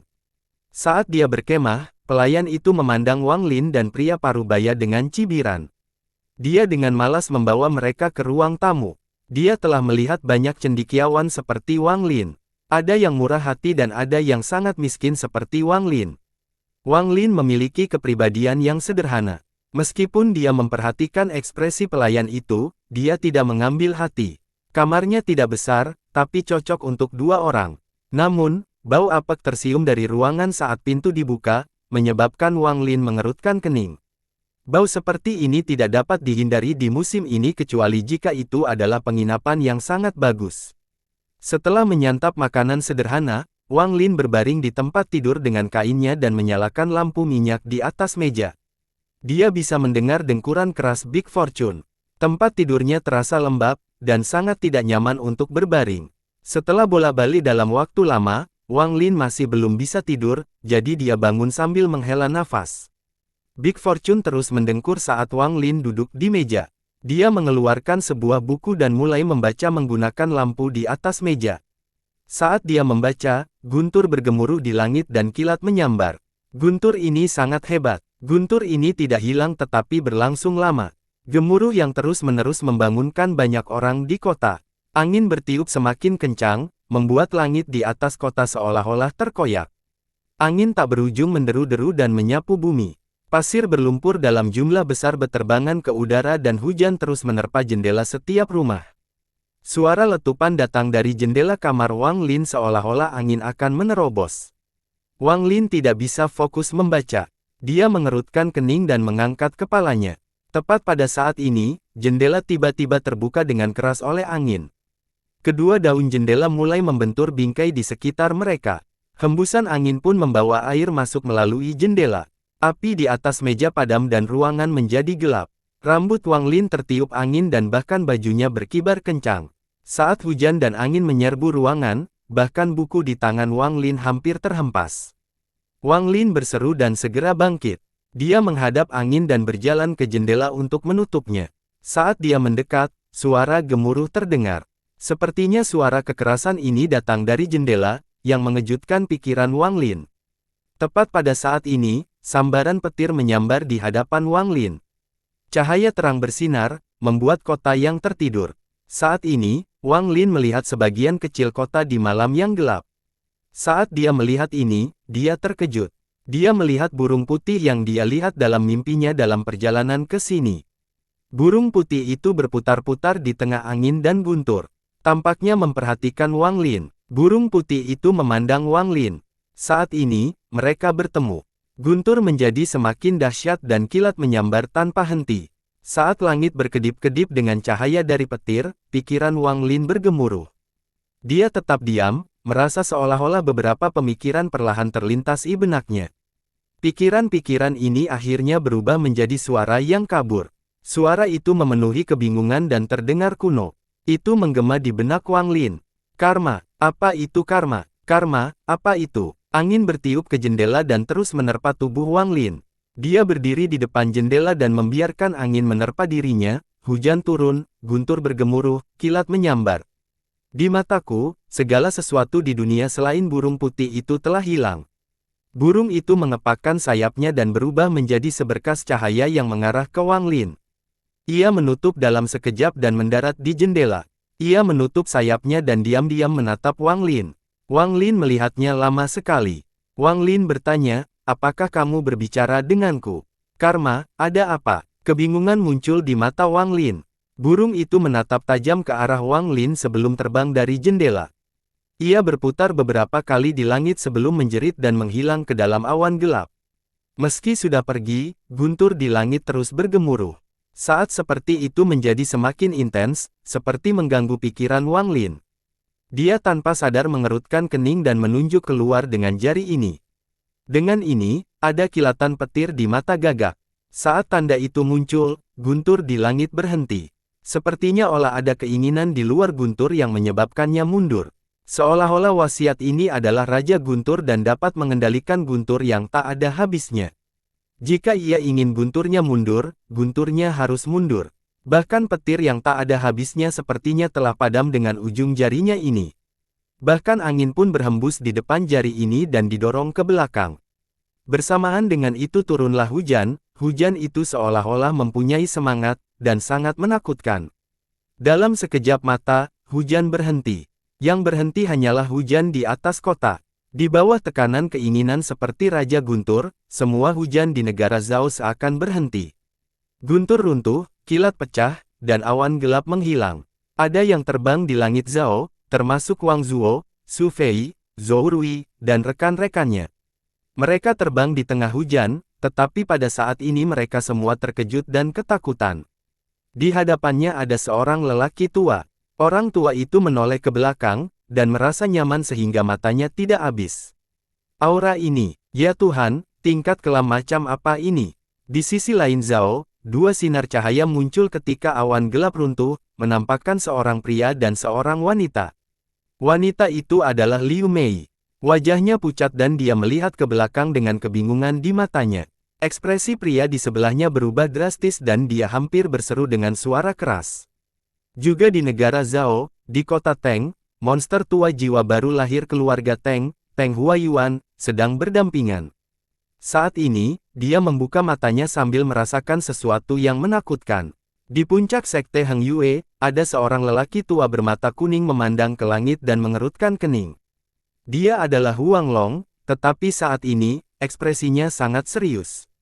Tangannya terus membentuk segel hingga bergetar dan darah mengucur dari kukunya. Matanya menunjukkan warna yang aneh, seolah dia tidak berani mempercayainya. Ini, bagaimana ini mungkin? Di tempat yang jauh di planet Suzaku, ada sebuah sekte yang kuat. Sekte ini cukup kuat untuk melanda seluruh negara peringkat 5. Sekte ini dipenuhi dengan jiwa, dan lolongan hantu menggema. Dari kejauhan tampak seperti bendera raksasa. Ada seseorang yang duduk di langit yang dipenuhi jiwa. Dia adalah seorang pria parubaya, dan dia adalah kakak laki-laki Dun Tian. Saya tidak dapat menunjukkan. Orang tua ini telah meramal sebanyak 37 kali dan tidak berhasil satu kali pun. Mungkinkah sekte pemurnian jiwaku benar-benar tidak punya harapan lagi? Mungkinkah sekte pemurnian jiwaku tidak memiliki peluang untuk bangkit kembali, tidak ada peluang untuk melanjutkan? Pria parubaya itu tampak menjadi gila dan mulai tertawa.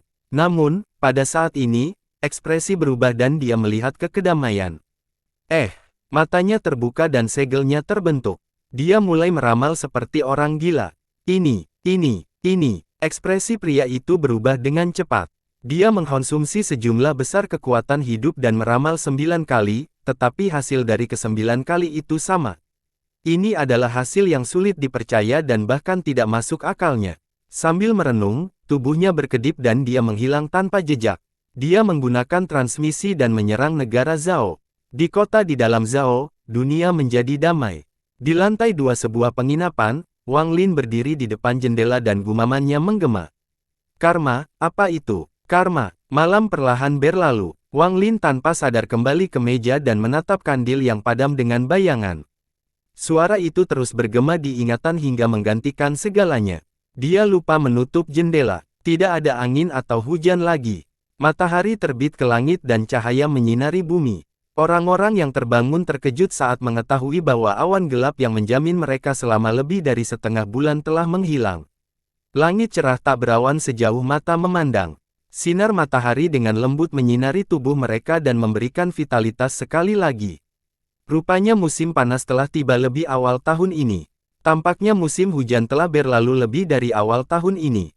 Keberuntungan besar juga terbangun. Dia mengusap matanya dan menatap langit di luar jendela. Dia segera tersenyum, menunjuk keluar jendela dengan bangga, dan mulai mengaum. Aku bermimpi tadi malam. Dengan ujung jariku, guntur itu berhenti. Haha, lihat betapa kuatnya aku, sepertinya aku memang tidak biasa. Sangat memalukan. Pikiran Wang Lin tersembunyi di ingatan saat matahari muncul. Dia belum tidur sepanjang malam, tapi dia tidak merasa lelah. Namun, rasa sakit yang bengkak datang dari sela kening. Dia mengusap alisnya dan melihat Big Fortune. Setelah melihat senyuman di Big Fortune, dia pun merasa senang. Kamu kuat. Mimpimulah yang menyebabkan badai petir itu menghilang. Oke. Big Fortune menjadi bersemangat dan merasa lebih bangga. Waktu berlalu dengan cepat. Ujian kekuasaan di daerah akan diadakan dalam 5 hari. Semua pelajar yang datang untuk mengikuti ujian menunggu 5 hari ini berlalu.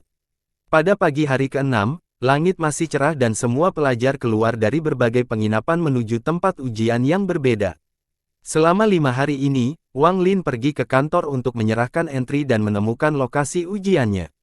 Selain itu, dia tidak meninggalkan penginapannya sama sekali, dia menghabiskan seluruh waktunya dengan membaca. Ia sangat gelisah karena jika lolos ia dapat melanjutkan, namun jika gagal ia harus memulai dari awal. Dia harus kembali ke desa dan diam-diam menunggu beberapa tahun sebelum ujian berikutnya dimulai. Wang Lin tidak mau gagal, dia tidak melihat ekspresi kecewa orang tuanya. Dia tidak ingin kegagalannya menyebabkan kerabatnya memberikan hiburan palsu kepada orang tuanya yang sebenarnya mengejek mereka. Keberuntungan besar tercekik selama 5 hari ini. Dia sangat aktif dan keluar sendiri saat Wang Lin sedang belajar. Dia menjelajahi kota dan secara bertahap bertemu dengan beberapa orang. Dia berhasil belajar lebih menjadi pelit. Pada hari ke-6, Wang Lin mandi dan membakar dupa. Dia kemudian berganti menjadi jubah sarjana putih dan menghela nafas lega. Dia mengenakan ransel bambu dan berjalan menuju tempat ujian. Dia pergi ke tempat ujian ketiga yang berada di sisi barat kota. Jalanan sangat ramai dan kios-kios memenuhi kedua jalan. Warung-warung tersebut telah dibuka lebih awal agar siswa yang mengikuti ujian dapat membeli makanan. Sekilas banyak pelajar yang melakukan restorasi menuju lokasi ujian. Mereka terburu-buru, khawatir, atau sangat gelisah. Bahkan saat makan, mereka sering makan makanan tersebut dalam beberapa suap dan segera pergi. Wang Lin menarik napas dalam-dalam beberapa kali dan perlahan menenangkan dirinya. Setelah makan beberapa roti, dia tiba di luar area ujian bersama Big Fortune. Ada banyak orang di sini, tapi tidak ada suara. Kebanyakan orang memejamkan mata, mengingat apa yang telah mereka baca. Dua pejabat menatap dengan dingin memandang para ulama. Karena mereka, ada sasana di sini. Wang Lin dengan tenang berdiri di sana saat dia melihat area ujian, dan dia perlahan menjadi tenang. Big Fortune sering melihat sekelilingnya, tapi semakin dia melihatnya, dia jadinya semakin suram. Dia melihat bahwa buku anak-anak lainnya jauh lebih muda darinya. Sebagai perbandingan, dia tidak pada tempatnya. Setelah menggumamkan beberapa kata, Big Fortune mengeluarkan beberapa roti dan menggigitnya. Tak lama kemudian, ujian pun tiba. Lonceng berbunyi datang dari daratan dan bergema di seluruh kota. Itu adalah suara yang berat. Saat bel berbunyi, semua pelajar membuka mata mereka dan ekspresi mereka berubah menjadi serius. Ketegangan langsung muncul kembali. Salah satu petugas memutar matanya dan perlahan berkata, "Masuk ke ruang ujian. Jika ada yang punya catatan, buang sendiri. Jangan ketahuan nanti dan didiskualifikasi." Setelah cendekiawan memasuki ruang ujian, semua orang digeledah. Setelah memastikan tidak ada catatan, mereka diperbolehkan masuk. Saat giliran Wang Lin, hal yang sama terjadi. Setelah memeriksa ransel bambunya, mereka mengizinkannya masuk. Big Fortune memegang tangan Wang Lin dan mulai mengaum. Meskipun orang-orang di sekitarnya mengerutkan kening dan memandangnya dengan jijik, dia tidak peduli. Wang Lin tersenyum dan melambai ke Big Fortune di luar sebelum masuk. Setelah menemukan tempat duduk sesuai namanya, Wang Lin dengan tenang duduk dan memperhatikan inspektur ujian. Setelah semua pelajar duduk, mereka membalik ujian mereka dan menjadi fokus. Hanya ketika inspektur mengeluarkan kertas ujian yang tersegel, suara tulisan mulai menggema di seluruh ruangan. Wang Lin dengan tenang menggiling tinta dan melihat kertas kosong di depannya. Dia tidak menulis untuk waktu yang lama. Ujian akan berlangsung sepanjang hari, memberikan banyak waktu bagi orang untuk berpikir. Orang-orang yang bermeditasi seperti Wang Lin telah mengumpulkan pemikiran mereka dan mulai menulis. Segera, Wang Lin adalah satu-satunya yang masih berpikir. Subjek tes ini adalah sebuah lukisan. Lukisan itu sangat sederhana, ada sebuah gunung dengan sebatang pohon di atasnya. Rupanya ada angin yang menyebabkan pohon itu bergetar. Ada beberapa sketsa di bawah gunung. Sepertinya ada keluarga yang menjaga gunung tersebut. Maksud dari lukisan ini sangat jelas, pada dasarnya kemampuan adalah pilarnya.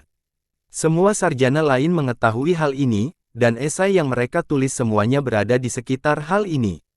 Namun, saat Wang Lin melihat lukisan itu, suara 5 hari lalu muncul lagi.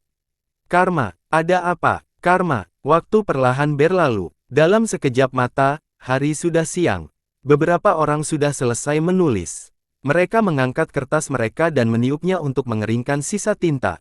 Wajah mereka dipenuhi kegembiraan saat kesepakatan mereka kepala dan mulai melakukan penengahan. Hanya Wang Lin yang masih duduk diam di sana dengan kebingungan di matanya dan masih belum menulis apapun. Hal ini jarang terjadi, dan para inspektur mau tidak mau lebih memperhatikan Wang Lin. Orang-orang secara bertahap mulai meninggalkan tempat ujian. Ada yang bangga dan ada pula yang tampak kecewa. Mereka pergi sendirian atau bersama petugas buku mereka. Matahari mulai terbenam dan ruang ujian menjadi gelap. Waktu yang tersisa tidak banyak, hanya setengah jam. Sarjana terakhir selain Wang Lin bangkit sambil menghela nafas. Dia memandang Wang Lin dan menenangkan kepalanya sebelum pergi. Jika kamu tidak bisa melakukannya, cepatlah pergi. Jangan buang waktu kami. Seorang inspektur mengerutkan kening saat dia berjalan di samping Wang Lin dan mengetuk meja. Wang Lin tidak melihat ke atas tetapi menutup matanya. Beberapa saat kemudian, dia membuka matanya dan menambahkan air ke tintanya. Matanya bersinar terang dan dia mulai menulis dengan cepat di kertas.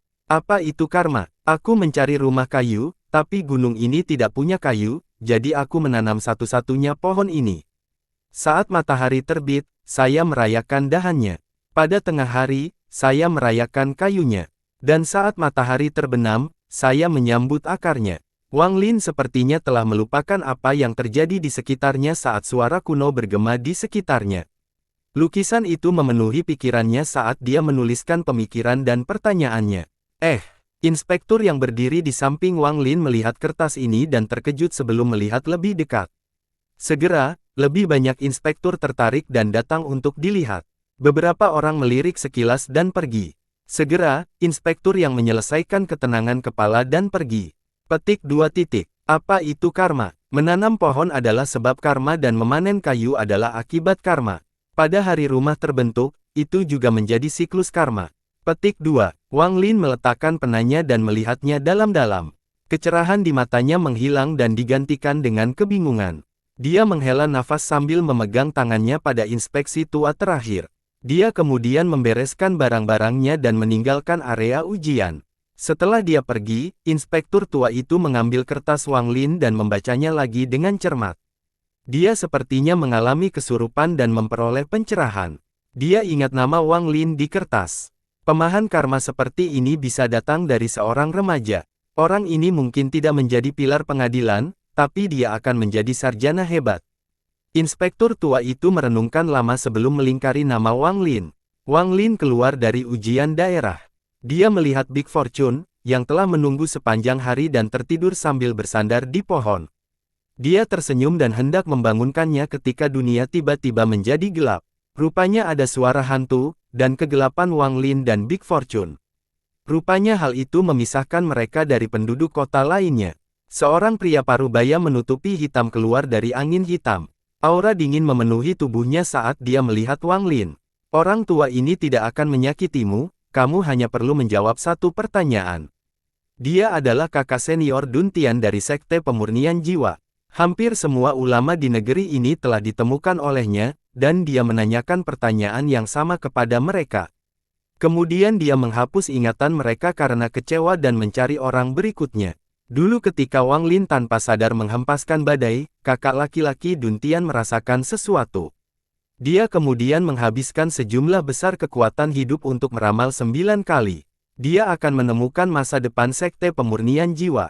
Dia akan menemukan Sekte Pemurnian Jiwa sebagai jalan untuk bertahan hidup.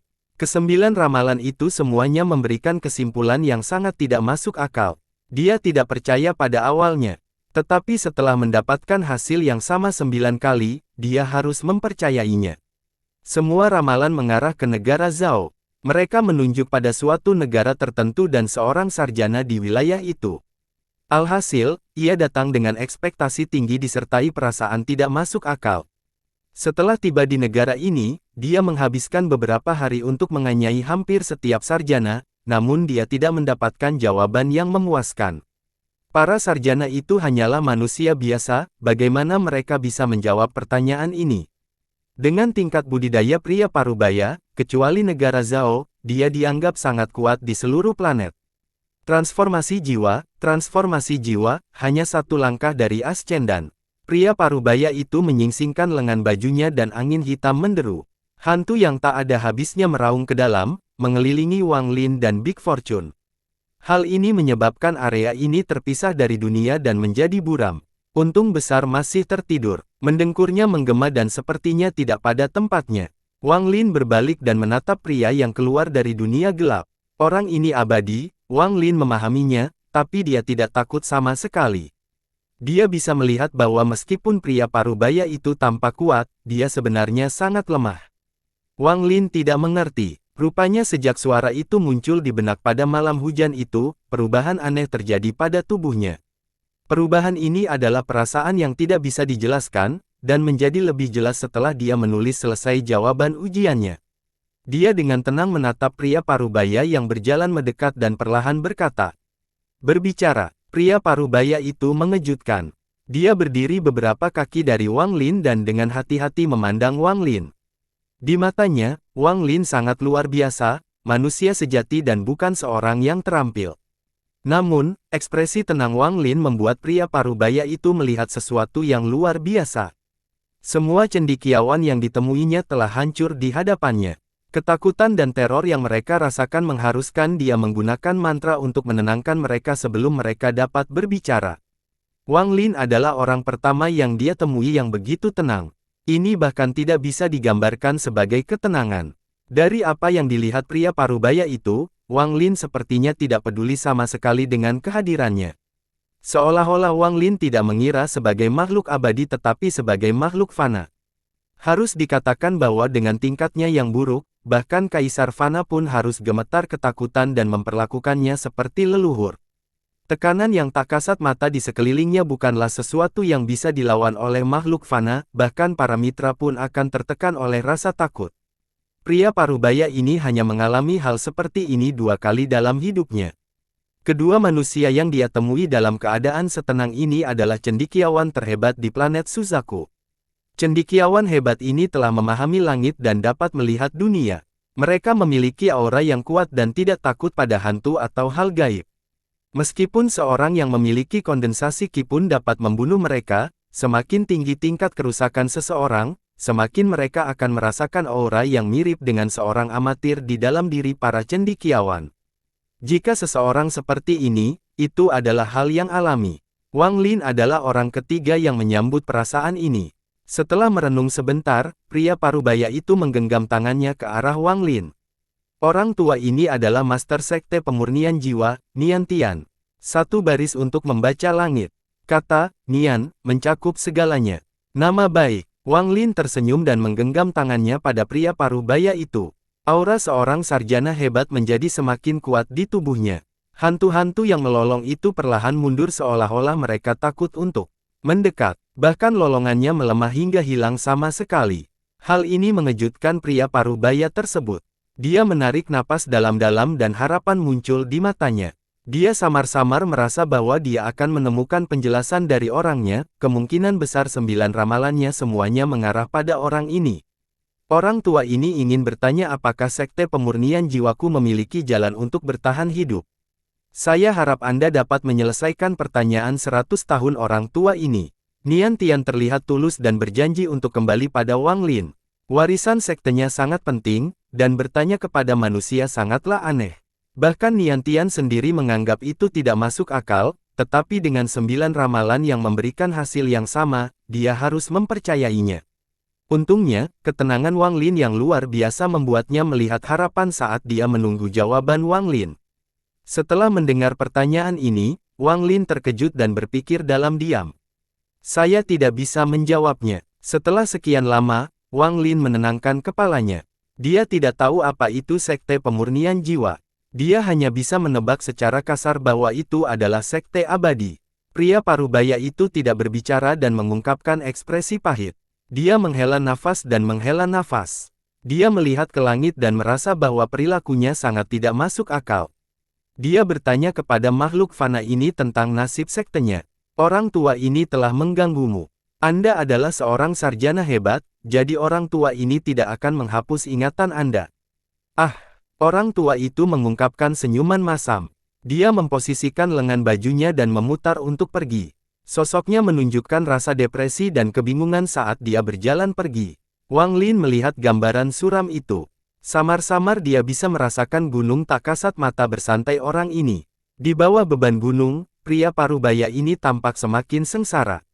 Wang Lin memikirkan mimpinya. Dia ingat suara yang bergema di pemikiran dan dengan tenang berkata, bahwa aku membahas sekte pemurnian jiwa. Pria parubaya yang hendak berhenti dan berbalik untuk melihat Wang Lin. Setelah sekian lama, dia mengangguk dan menunjuk ke arah Wang Lin. Angin hitam berkumpul dari segala arah di sekitar Wang Lin. Kemudian pria parubaya itu melangkah ke langit dan menghilang bersama Wang Lin. Di daerah tersebut, tidak ada yang memperhatikan mantra yang digunakan di luar area pengujian. Tidak ada manusia yang bisa melihat angin hitam yang muncul. Di bawah pohon, Big Fortune masih mendengkur.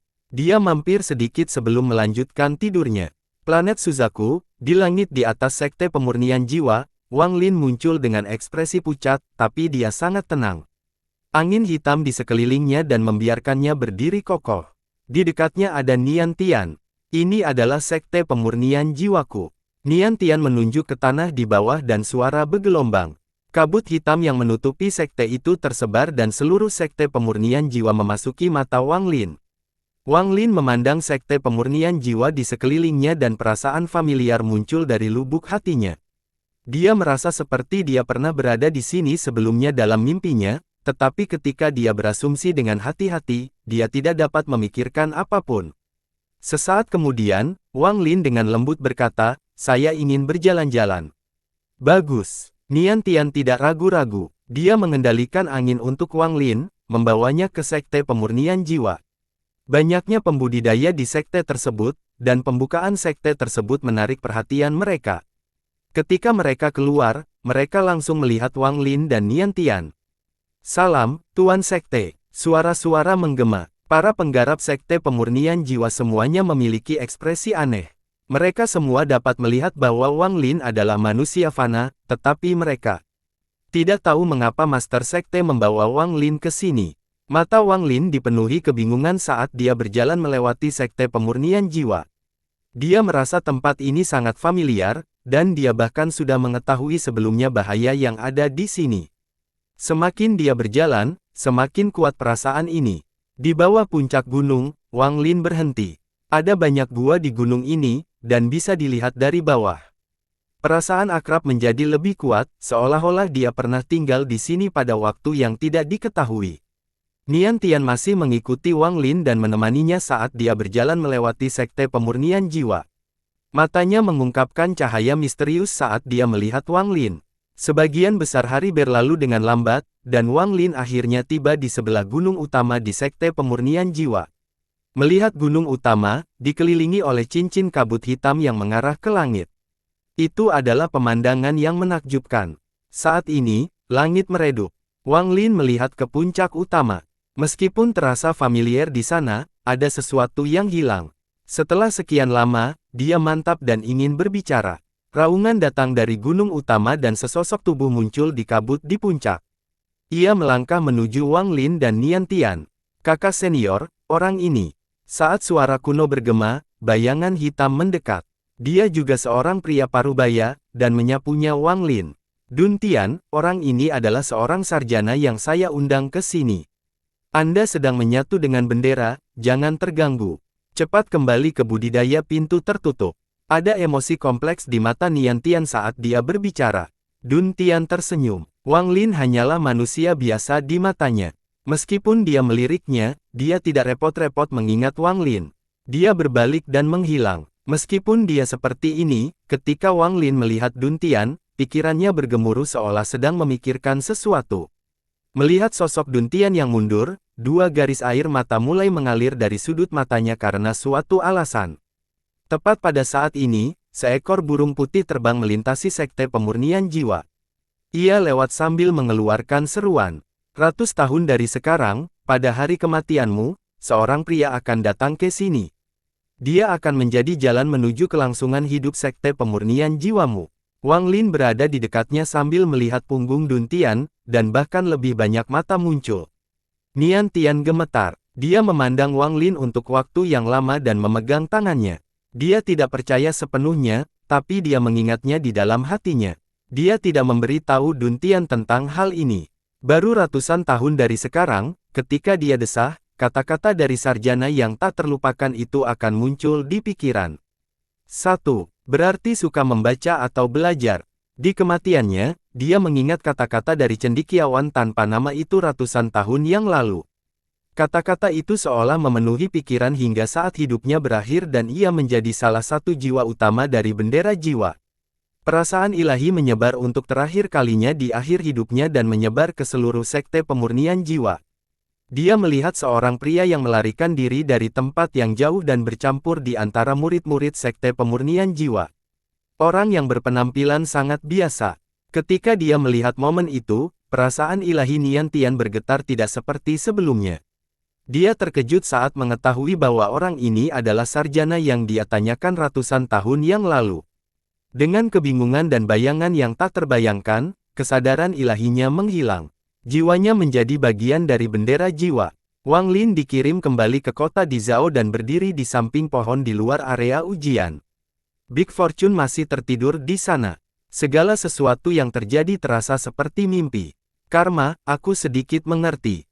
Wang Lin melihat ke langit dan melihat burung putih itu lagi. Burung putih itu berputar-putar di langit sebelum perlahan menghilang ke awan. Setelah membangun Big Fortune, keduanya kembali ke penginapan. Cahaya bulan turun dari langit dan membentangkan bayangan mereka. Pemeringkatan akan dilakukan beberapa hari setelah ujian. Semua ulama cemas menunggu hari itu tiba. Mereka yang masuk peringkat akan memiliki kesempatan untuk mengikuti tes berikutnya. Kesempatan ini adalah pergi ke kota Su untuk mengikuti ujian di sana dan mendapat kesempatan terbang ke surga. Begitu mereka memperoleh gelar Su terpilih, mereka akan mendapat kesempatan pergi ke ibu kota Zhao untuk perjuangan terakhir mereka. Jika mereka cukup berbakat untuk mendapatkan penghargaan dari kepala cendekiawan Su, mereka akan langsung menjadi terkenal. Jika mereka bisa menjadi murid Su Dao, kemuliaan yang bisa mereka peroleh tidak terbayangkan. Ini adalah keinginan hampir semua ulama di Zhao. Kurang dari 50 orang di seluruh wilayah memiliki kesempatan untuk pergi ke kota Su. Meskipun nama Wang Lin tidak ada di daftar teratas, dia termasuk di antara 50 orang ini. Ketika Wang Lin melihat namanya sendiri, dia tidak merasa senang. Dia dengan tenang melihat peringkatnya dan pergi dengan Big Fortune yang bersemangat dan bangga. Dia pergi ke balai kota untuk mengkonfirmasi identitasnya dan mendapatkan sertifikasi untuk ujian berikutnya dan hadiah perak yang dikeluarkan oleh istana pemerintahan. Apa yang menyebabkan Big Fortune menjadi bersemangat bukanlah karena Wang Lin mendapat peringkat tetapi perak. Pengalamannya selama sebulan yang singkat ini tanpa disadari telah mengubah Wang Lin, atau bisa dikatakan dia seharusnya selalu seperti ini. Mimpi-mimpi itu masih ada setiap malam, dan dia sudah terbiasa dengannya. Mentalitasnya telah berubah. Dia tidak lagi merasa tersesat, dia tidak lagi merasa bingung atau khawatir karena gagal dalam ujian. Apa yang diperoleh tetap diperoleh dan apa yang hilang tetap hilang. Tidak ada yang berharga, hanya hati yang tetap sama. Hati mengatur air di sumur. Rasanya seperti memandang gunung sebagai gunung lalu melihat gunung bukan sebagai gunung dan kemudian melihat gunung sebagai gunung lagi. Dalam waktu singkat ini, dia bahkan tidak menyadari betapa dia telah berubah. Aura seorang sarjana besar perlahan-lahan tumbuh di tubuhnya. Di antara cendekiawan yang jumlahnya tak terhitung, punggung lurus dan matanya yang tenang tampak seperti mutiara. Seperti para tetangga yang dengan dingin memandang rendah sesama tetangga. Hidup itu seperti mimpi. Saya tidak mau bangun dari mimpi ini. Ada banyak cendekiawan yang merayakan dan bahkan lebih merasa tertekan ketika Wang Lin meninggalkan kota bersama Big Fortune. Sama seperti bagaimana dia datang, dia dengan tenang pergi. Big Fortune mengikuti Wang Lin dan terus menghitung perak mereka. Dia terkadang mencakup dan mengungkapkan ekspresi sakit hati. Di gerbang kota, Wang Lin berhenti dan memamerkannya di kedai anggur tidak jauh dari sana. Keberuntungan besar, belilah anggur. Dia tiba-tiba ingin minum meskipun dia sudah mabuk berat hanya setelah 2 cangkir sebelumnya. Peraknya sedikit sangat dan kamu ingin minum anggur. Big Fortune memutar matanya saat dia meraih kain di sekitar dadanya dan mengencangkan kepalanya. Perak ini dihitung sebagai apa? Ribuan koin emas dapat dibagikan, dan akan selalu kembali. Cepat, belilah anggur. Wang Lin tersenyum dan mendorong Big Fortune. Big Fortune berjuang dan menghela nafas panjang. Dia tiba di sebelah kedai anggur dengan enggan dan mulai menawar dengan cara yang membuat Wang Lin terpesona. Dia bahkan bermain kotor, dan pada akhirnya penjual minuman keras itu tersenyum kecut dan menjual 2 kendi anggur kepada Big Fortune dengan harga yang sangat murah. Meskipun demikian, Big Fortune masih merasakan sakit hati yang sangat besar ketika dia mengeluarkan perak itu sehingga wajahnya menjadi bengkok dan dia mulai memaksa. Milikku, milikku, itu milikku. Wang Lin tertawa dan mengambil kendi anggur. Dia meneguknya banyak-banyak dan membiarkan anggur mengalir ke sudut mulut. Big Fortune segera diikuti dengan ekspresi pahit. Saat ini, sudah tengah hari. Keduanya berjalan semakin jauh. Aura sedih dan sedih di sekitar Wang Lin menghilang secara drastis. Sebaliknya, digantikan dengan lega. Tuan muda, kemana kita akan pergi? Suara Big Fortune bergema dari kejanggalan. Kota Su, saya mendengar anggur osmanthus di sana cantik sekali. Saya harus menunggu seseorang di sana. Wang Lin menyesap anggurnya lagi. Dia melepaskan ikatan rambutnya dan membiarkannya di belakangnya saat dia tertawa. Kota Su terletak 250 km di selatan ibu kota Zhao. Kota ini sangat panjang dan memiliki beberapa sungai yang melewatinya. Kota Su adalah kota sungai. Kota Su terkenal karena Su Dao. Kota Su juga merupakan tempat berkumpulnya para talenta, dan di mana terdapat talenta, tidak akan ada kekurangan keindahan. Selalu ada perahu yang melintasi sungai-sungai ini. Tarian dan nyanyian terjadi siang dan malam, membuatnya sangat meriah. Puisi, tarian indah, dan musik sitar memenuhi seluruh kota Su. Semua kedai wine yang menjual wine Osmanthus sama terkenalnya dengan para ulama. Konon pejabat di ibu kota akan mengirim orang untuk membeli anggur Osmanthus dari kota Su. Kepala Sarjana, Sudao, menyukai anggur ini pada tahun-tahun awalnya dan sering meminumnya sambil memahami dunia. Ketika ia menjadi terkenal, anggur Osmanthus menjadi lebih terkenal. Perjalanan 2 bulan berlalu dalam sekejap mata. Wang Lin dan Big Fortune sedang duduk di gerbong sederhana dalam perjalanan ke kota Su. Wang Lin meminum anggur yang dibelinya sepanjang jalan dan melihat keluar. Kadang tawanya setelah mabuk basah. Tuan muda, jangan minum lagi. Jumlah anggur yang Anda minum sungguh menakutkan. Ini baru 2 bulan, 2 bulan. Lihat berapa banyak anggur yang sudah Anda minum. Hampir semua peraknya telah digunakan untuk minumanmu. Teriak Big Fortune, mewakili rasa sakit jantung yang luar biasa. Jika kamu terus minum, meskipun kita sampai di kota Su, kita tidak akan punya uang perak untuk menginap di penginapan. Siapa yang menyuruhmu minum? Siapa yang menyuruhmu minum terlalu banyak? Obrolan Big Fortune semakin sering terjadi dalam 2 bulan ini. Namun, bukan saja dia tidak membuat Wang Lin merasa kesal, tetapi Wang Lin juga merasakan keakraban di dekatnya. Tidak ada salahnya, kamu adalah tukang buku dan pengurus rumah tangga. Jika tidak ada lagi perak yang tersisa, Anda bisa mendapatkannya. Wang Lin tertawa sambil bercanda dengan Big Fortune. Dia minum anggur dan memandang Big Fortune, yang memasang ekspresi pahit. Saat Big Fortune terus berceloteh, senja tiba dan matahari terbenam memancarkan sinar merah. Itu tidak mencolok dan cahayanya sangat lembut. Ketika kereta itu terhuyung-huyung, mereka mendekati kota Su. Kota Su sangat besar dan tampak seperti kota yang perkasa. Namun, ini hanya tampilan luarnya saja. Di dalamnya dipenuhi sungai yang berkelok-kelok dan memberikan kesan elegan. Setelah membayar ongkos kereta, Big Fortune melihat sedikit sisa uang di tangan dan hampir menangis.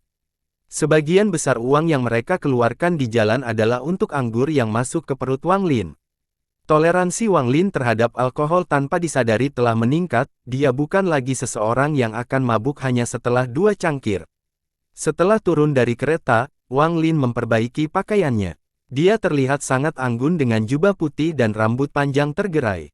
Saat dia memegang kendi anggur di tangannya, aura ilmu pengetahuan di sekelilingnya telah menghilang. Itu digantikan dengan rasa kebebasan. Saat dia berjalan di jalanan Su, dia melihat banyak orang berjalan di sepanjang jalan. Jumlah pelajarnya lebih dari setengahnya, dan banyak juga wanita cantik yang menawan kota. Meskipun penampilan Wang Lin biasa saja, temperamennya sangat istimewa. Saat dia berjalan di jalan, dia menarik banyak perhatian. Banyak wanita cantik mengarahkan pandangan mereka ke Wang Lin. Wang Lin tetap tenang dan terus berjalan ke depan. Keberuntungan besar mengikuti di belakangnya. Selama 2 bulan terakhir ini, dia terus-menerus memasang ekspresi pahit. Pada saat ini, dia tetap sama dan terus menghela nafas. Saat itu senja di kota Su, dan cahaya bulan angsuran muncul. Saat perahu melayang di sepanjang sungai, suara musik dan waktu luang terdengar. Wang Lin berdiri di jembatan dan menyalakan perahu-perahu di sungai saat musik sitar memenuhi telinga. Tuan muda, siapa yang kita tunggu? Keberuntungan besar memuncak pada beberapa wanita yang menari di atas perahu. Dia menelan dan matanya bersinar. Wang Lin tetap tenang dan berdiam diri, menunggu seseorang dari mimpiku. Dia akan datang dan memberiku sepoci anggur. Jika dia muncul, itu akan mengkonfirmasi salah satu tebakanku. Big Fortune melihat kendi anggur kosong di tangan Wang Lin dan berkata dengan sangat hati-hati, kita akan berdiri di sini menunggu. Mungkin kita harus mencari penginapan yang murah dulu. Dia takut Wang Lin akan memaksanya membeli anggur lagi. Wang Lin menggelengkan kepalanya dan menunjukkan senyuman yang tidak seperti senyuman.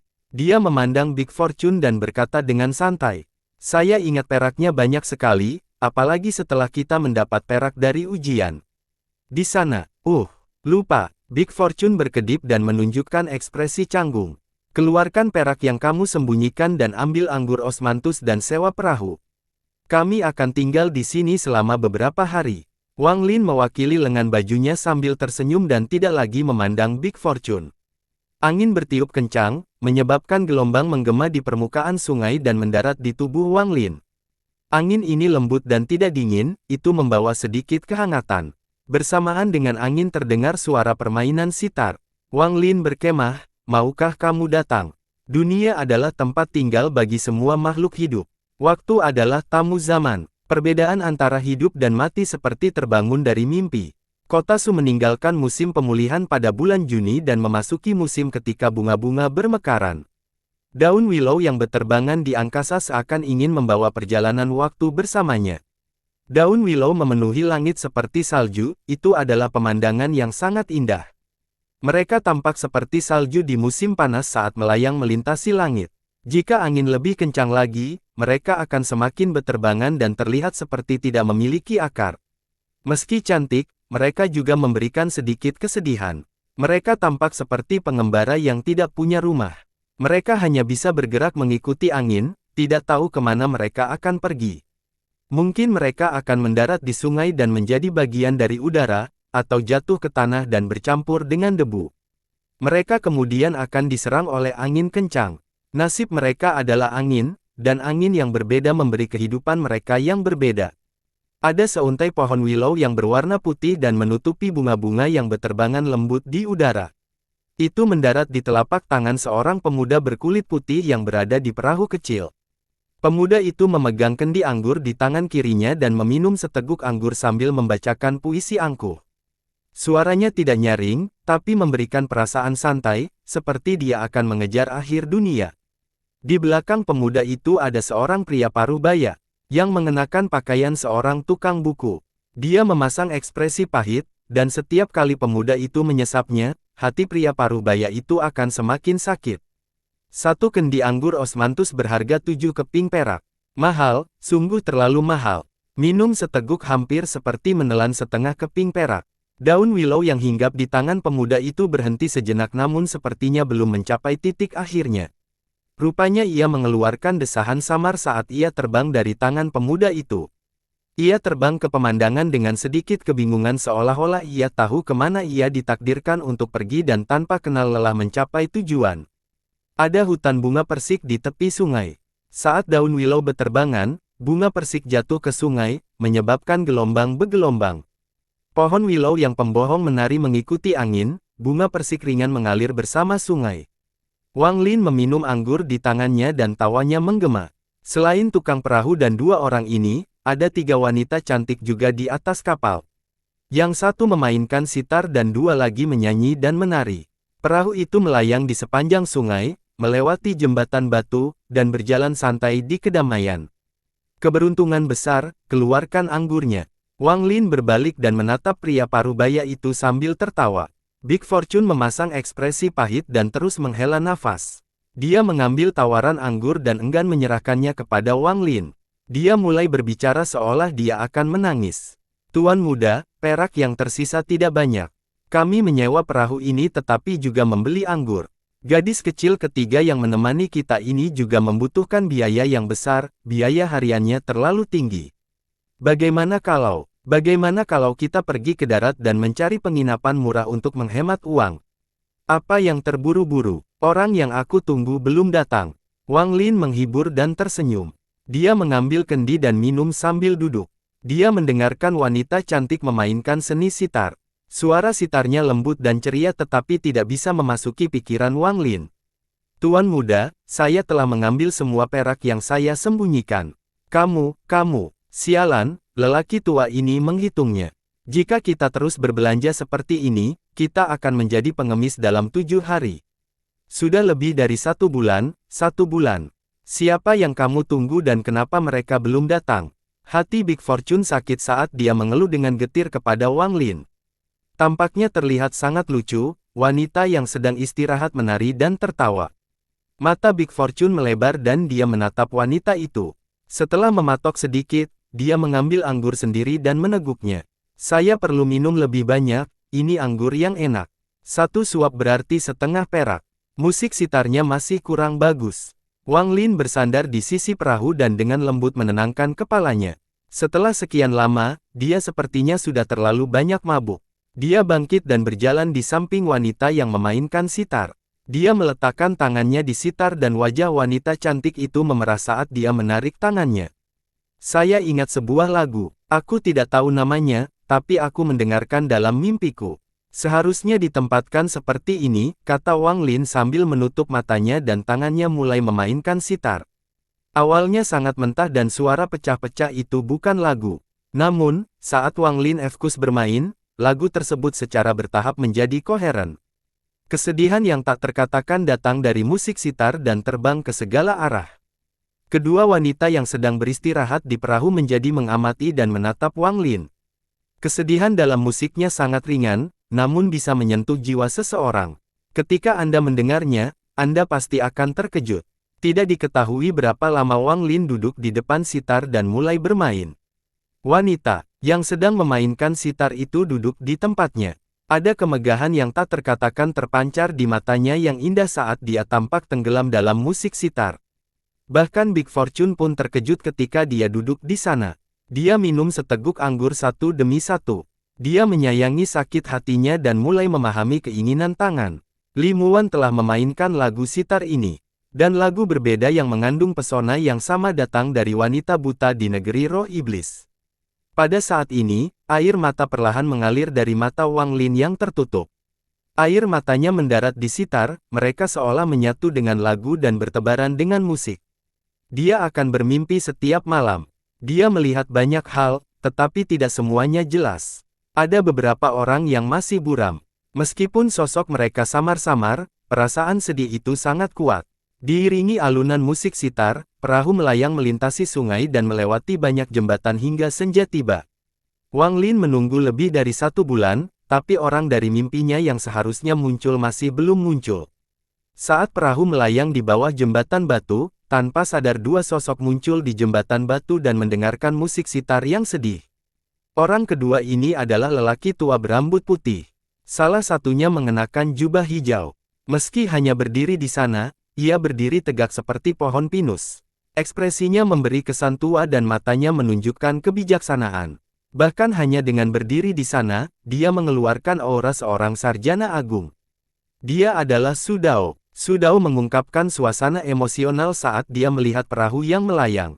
Dia melihat Wang Lin memainkan sitar dan dengan santai berkata, lagu yang tenggelam, lagu seperti itu bukanlah sesuatu yang bisa dimainkan oleh orang biasa. Kesedihan mengungkapkan kesedihan yang hanya bisa muncul setelah seseorang mengalaminya selama bertahun-tahun yang tak terhitung jumlahnya. Bayangan sosok sedih itu masih membekas di hatinya. Susan, lelaki tua ini tidak melakukan perjalanan ini dengan sia-sia. Orang tua di belakang Su Dao juga menghela nafas. Jika Wang Lin melihat orang ini, dia akan mengenalinya sebagai orang tua yang mengawasinya menulis ujian sampai akhir. Mahasiswa tidak menyangka dia bisa bermain sitar. Saat saya melihat kertas ujiannya, saya merasa anak ini tidak biasa. Ketika saya datang menemui Anda, saya melihat anak ini di atas perahu, jadi saya pikir saya akan membawa Anda ke sini untuk membahasnya, Tuan. Orang tua itu membungkuk hormat. Perahu itu semakin menjauh dan musik sitar berangsur-angsur menghilang. Saat ini, Su Dao tersenyum. Dia mengambil beberapa langkah menuruni jembatan dan berteriak pada perahu di bawah.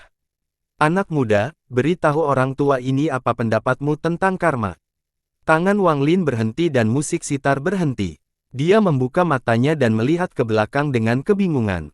Dari posisinya, dia hanya bisa melihat lelaki tua itu dan bukan lelaki tua kedua di seberang jembatan.